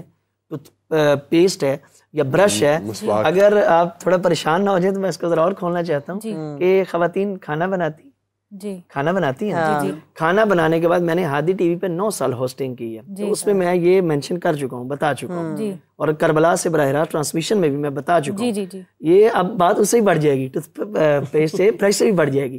یعنی کہ جو خواتین کھانا بناتی ہیں رات کو, شام کو افطاری کے لیے, کیا وہ چکھ سکتی ہیں؟ بالکل. معیار ہے حلق کے نیچے اترنا. زبان فوراً دے کے ٹیسٹ بتا دے گی, کھٹا ہے, میٹھا ہے. آپ زبان کو ٹچ دیں, زبان آپ کو ٹیسٹ بتائے گی, مرچ زیادہ ہے تب بھی بتا دے گی, نمک کم ہے تب بھی بتائے گی, کھٹا میٹھا جو بھی بتا پھینک دے. چلے خواتین کے لیے تو آسانی ہوگی. اچھا ڈاکٹر صاحبہ, دانتوں میں اکثر پیلا پن ہوتا ہے اور لوگ اسکیلنگ وغیرہ بھی کرواتے ہیں اس کے لیے, یہ ایک تو مجھے بتائیے گا یہ کتنا بینیفیشل ہے, اس کے کوئی نقصانات بھی ہیں, اور دوسرا یہ کہ روزے کی حالت میں کیا اسکیلنگ ہو سکتی ہے؟ اچھا, سب سے امپورٹنٹ یہ ہے کہ پیلا پن کیوں ہوتا ہے. ہم سگریٹ نوشی ہے, یا چائے یا کافی کا استعمال ہے, یا کوئی بہت جوسز ہیں, یا برشنگ پراپر نہیں ہو رہی, وہاں پہ جو ہے وہ آف کورس آپ کی اسٹیننگ ہو گئی ہے. اسکیلنگ یا پالشنگ بہت سیف ہے. ہم پیشنٹس میں 6 سے 1 سال تک کے لیے کہتے ہیں کہ 6 ماہ بعد بھی کریں اگر بہت ایسا سیویئر کیس ہے, اور یوزلی ہم 1 سال بعد ریکمینڈ کرتے ہیں. اس میں کوئی نقصان نہیں ہوتا, اٹس ویری سیف. اگر اس کے بعد پیلا پن اور مزید آپ کا ابھی بھی دکھ رہا ہے, کوئی آپ کا پانی کا استعمال ایسا ہے جس کی وجہ سے بھی آپ کا پیلا پن ہے, کوئی اور وجہ بھی ہو سکتی ہیں, انٹرنل اسٹیننگز بھی ہوتی ہیں پیشنٹس کی, ان صورت میں ہم ان کو آپشنز دیتے ہیں کہ آپ وائٹننگ کی طرف بھی جا سکتے ہیں, which is also a very safe procedure. جی جزاک اللہ ڈاکٹر صاحبہ, اور تمام جتنے بھی ہمارے مہمان حضرات تھے آپ سب کا بہت شکریہ. انشاءاللہ تعالیٰ کل پھر آپ کی خدمت میں حاضر ہوں گے. اپنی میزبان کو دیجیے اجازت. اللہ حافظ. اللہ حافظ.